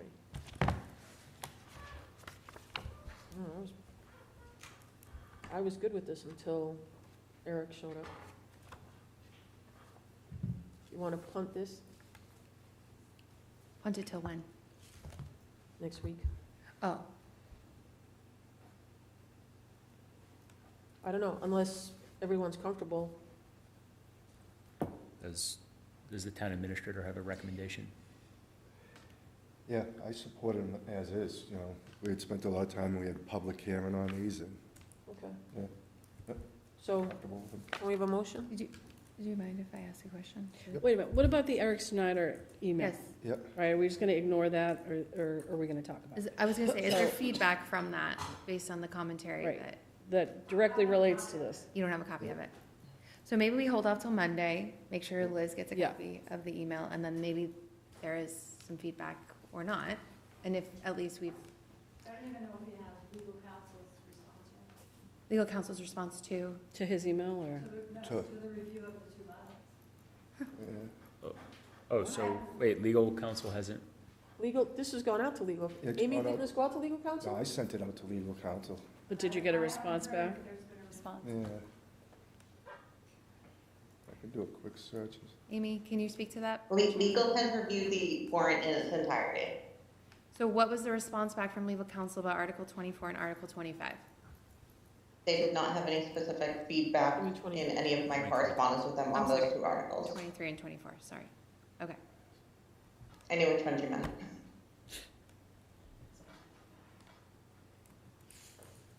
So on the question, do you know what I'm talking about with Eric's email? I haven't seen Eric's either. It's like as far as the condominiums? He sent it to you, Yeah, right? You were on that. with He all may of have, us. I am so far behind on emails. So basically, he's questioning that we've been paying for repair of private. Oh, yeah, that has nothing to do with either one of these articles. That's just, he's concerned that we've spent $4 million or $3 million to replace sewer laterals, and I stand by, I made that decision several years ago, and we're town administrators at the time, and didn't base that lightly. What we did is, when I met with the EPA, when we were under the consent decree in 2015, to correct our issues with bacteria going out onto Kings Beach, we recommended I meet with the Norwood DPW director. They had a similar issue there to see how they were addressing their problem, because they had a great deal of success. Went out to Norwood, spoke to the DPW director, Mark Ryan, and he told us how he started sealing the sewer mains, similar to what we're doing now, to stop the sewer from exfiltrating into the drains. Right. And they did their first project, spent millions of dollars just doing the mains and not the laterals. Right. When they started testing, they were still getting High readings. high readings. Right. So they went back into the neighborhood and did the laterals. He said that caused a lot of disruption, number one, because you went into a neighborhood once, tore it up, and then you went back in and did it a second time. Right. So at the time I met with Tom Younger, Kleinfelder, and I said, this is the decision I'm gonna make, and that's what I did, and But are we still doing that now? we still are. So we're still repairing private laterals? We are repairing laterals, yep, private Right. laterals that just cross over the drain. Okay. So, But we're prepared to have an article requiring people to pay at the sale of transfer, right? It's transfer of property. correct, and not, Right. we want them to have video and camera to make sure the sewer lateral is in good condition prior to the sale. All right. But he did raise a good point today It's a when very he good came point. and said, I had, there are tons of transfers of property that are happening within families, right, that we would never see. It would never be recorded, right? We would not Right. require those people. So he had a problem with the wording of this. Yeah, I think also, he says both articles lack an enforcement mechanism and clarity on the accrual of fines. That's more so the part that I Yeah, thought might be we helpful. We left that, we didn't want that in the bylaw, we wanted it to be in, my enforcement, similar to what I do with. So that it some can be pumps adjusted. out into the Yeah. sewer.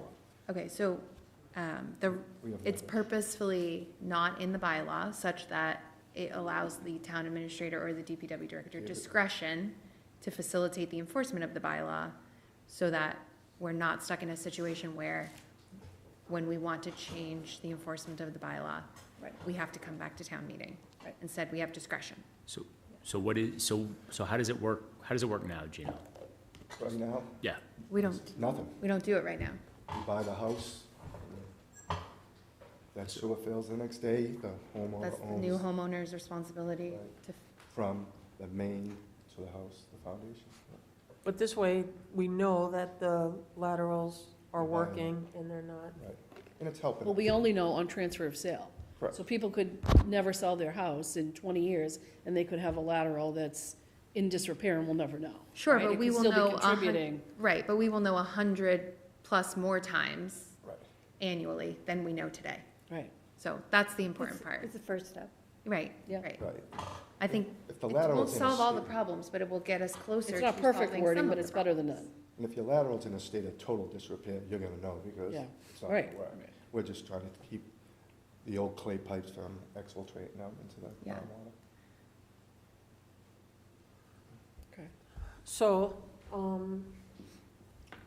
so I think the options here are, we can definitely postpone this and bring it back up in the fall, or we go ahead and pass it and make adjustments to it later on, or, we'll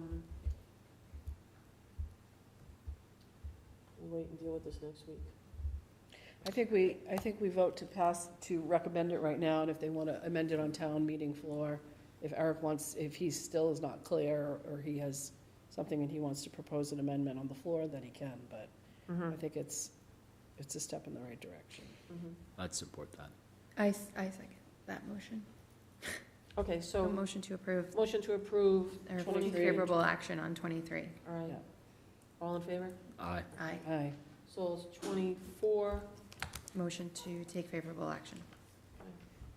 Second. All in favor? Aye. Okay, so, Can I just ask a quick question? yeah. To Liz? Yeah.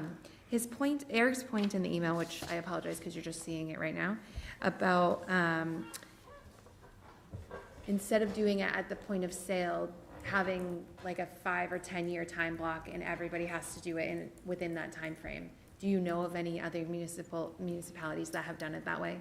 I do, I think it was Situate had to do it in a similar way. They had to look at all of their sewer laterals as part of a consent decree. But we, especially because we have this issue with some of the laterals have been repaired and are being repaired. Yeah. We wanted to start this way and start populating that notion because that's not actually widely known. Yeah. So we think it's important to get that information out and really have the discussion about, you know, the fairness. It came up at the public Right. hearing. Is it Right. fair?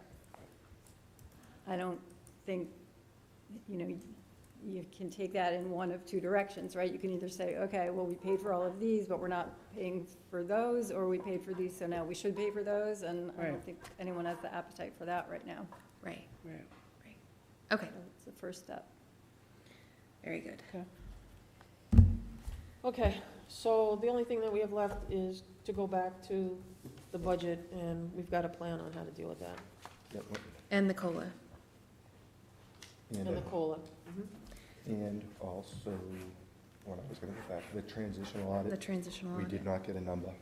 So Patrick reached out to 7 companies, 4 of them, 1, 2, actually. Did we take action on it? No, we We didn't take skipped. I action didn't on give that, a- we're waiting I on. don't Oh, have a okay. number. Oh, sorry. So the Alright, number so- won't be there till Monday either. Okay. Patrick contacted 7 firms, 4 of them got back to him and said they would leave a little bit more time to give him a number. Okay. So we still don't have an estimate on how much this is gonna cost. Well, but we will. We thought we were gonna have it by tonight. We will have it by Monday because 4 of these firms, we gave them a scope of work. They're gonna come back with a number for us. Then we'll have an estimate. So to be clear, on Monday, we have to speak to Article 4, we have to speak to Article 7, and we have to speak to Article 8. Is that correct? Mhm. Okay. Wonderful. Town, you want to boot the town administrator's report for next time? Yeah. Is that all right with everybody? Yeah.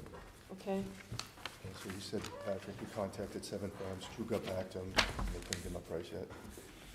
Okay, so now we have the consent agenda. Motion to approve the consent agenda? Second. I just want to pull out the minutes for the 16th and the 21st. I'm good with 3, 26, and 25. Motion to approve the consent agenda as amended. All in favor? Oh, hold on, second. Second.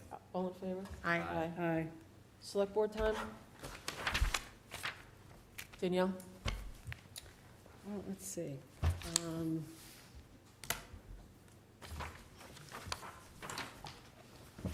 I think at the next meeting, I requested it for this meeting, but I'm gonna request it again for the next, that we discuss chair and vice chair. I think that it's that time of year, and I think we need to. It's on the agenda for the next meeting. Okay. And I'm not gonna belabor the point, but I am really annoyed at this lack of understanding about the utility article. I just cannot deal with the level of disingenuous behavior that this board is exhibiting time and time again in relation to the school committee and the director of finance for the school department. We've just had an election, and it would have been my hope that we would now move forward in a positive, collaborative manner. And I feel like this is taking a massive step back. And I think it's inappropriate and it's uncalled for. It is on us to ask questions and certainly, have opinions and feedback, but to behave in this manner as if we are faulting the school department for something or they're behaving in a way that's inappropriate is just disingenuous. And that really bothers me. And I felt it 2 weeks ago, and I thought maybe I was mistaken, but tonight, again, for us to claim that that this isn't what we agreed to, that this is, not the way it's supposed to be, I really think it is a bad look for this select board, and I'm very uncomfortable with that. And I'm directing that right at you, Madam Chair, and I am not happy, because this is, we don't realize with the way that we present things and the way we say things, we're making other people look bad that don't deserve to look bad. Cheryl Stella has been nothing but open, honest, collaborative, and helpful. And for us to say that we don't remember it that way, or that's not the way it's supposed to be, really, it's playing games. And it is not a level of appropriate behavior to me, and I'm really disgusted to see it continue. David? I don't have anything else. Katie? Nothing. So I do have issues when select board members are carrying the torch for school committee and trying to really focus on one section of town versus the other. I also think that it's fine to bring up issues that are of fact, and these are issues of facts. And I'm sure facts do upset people.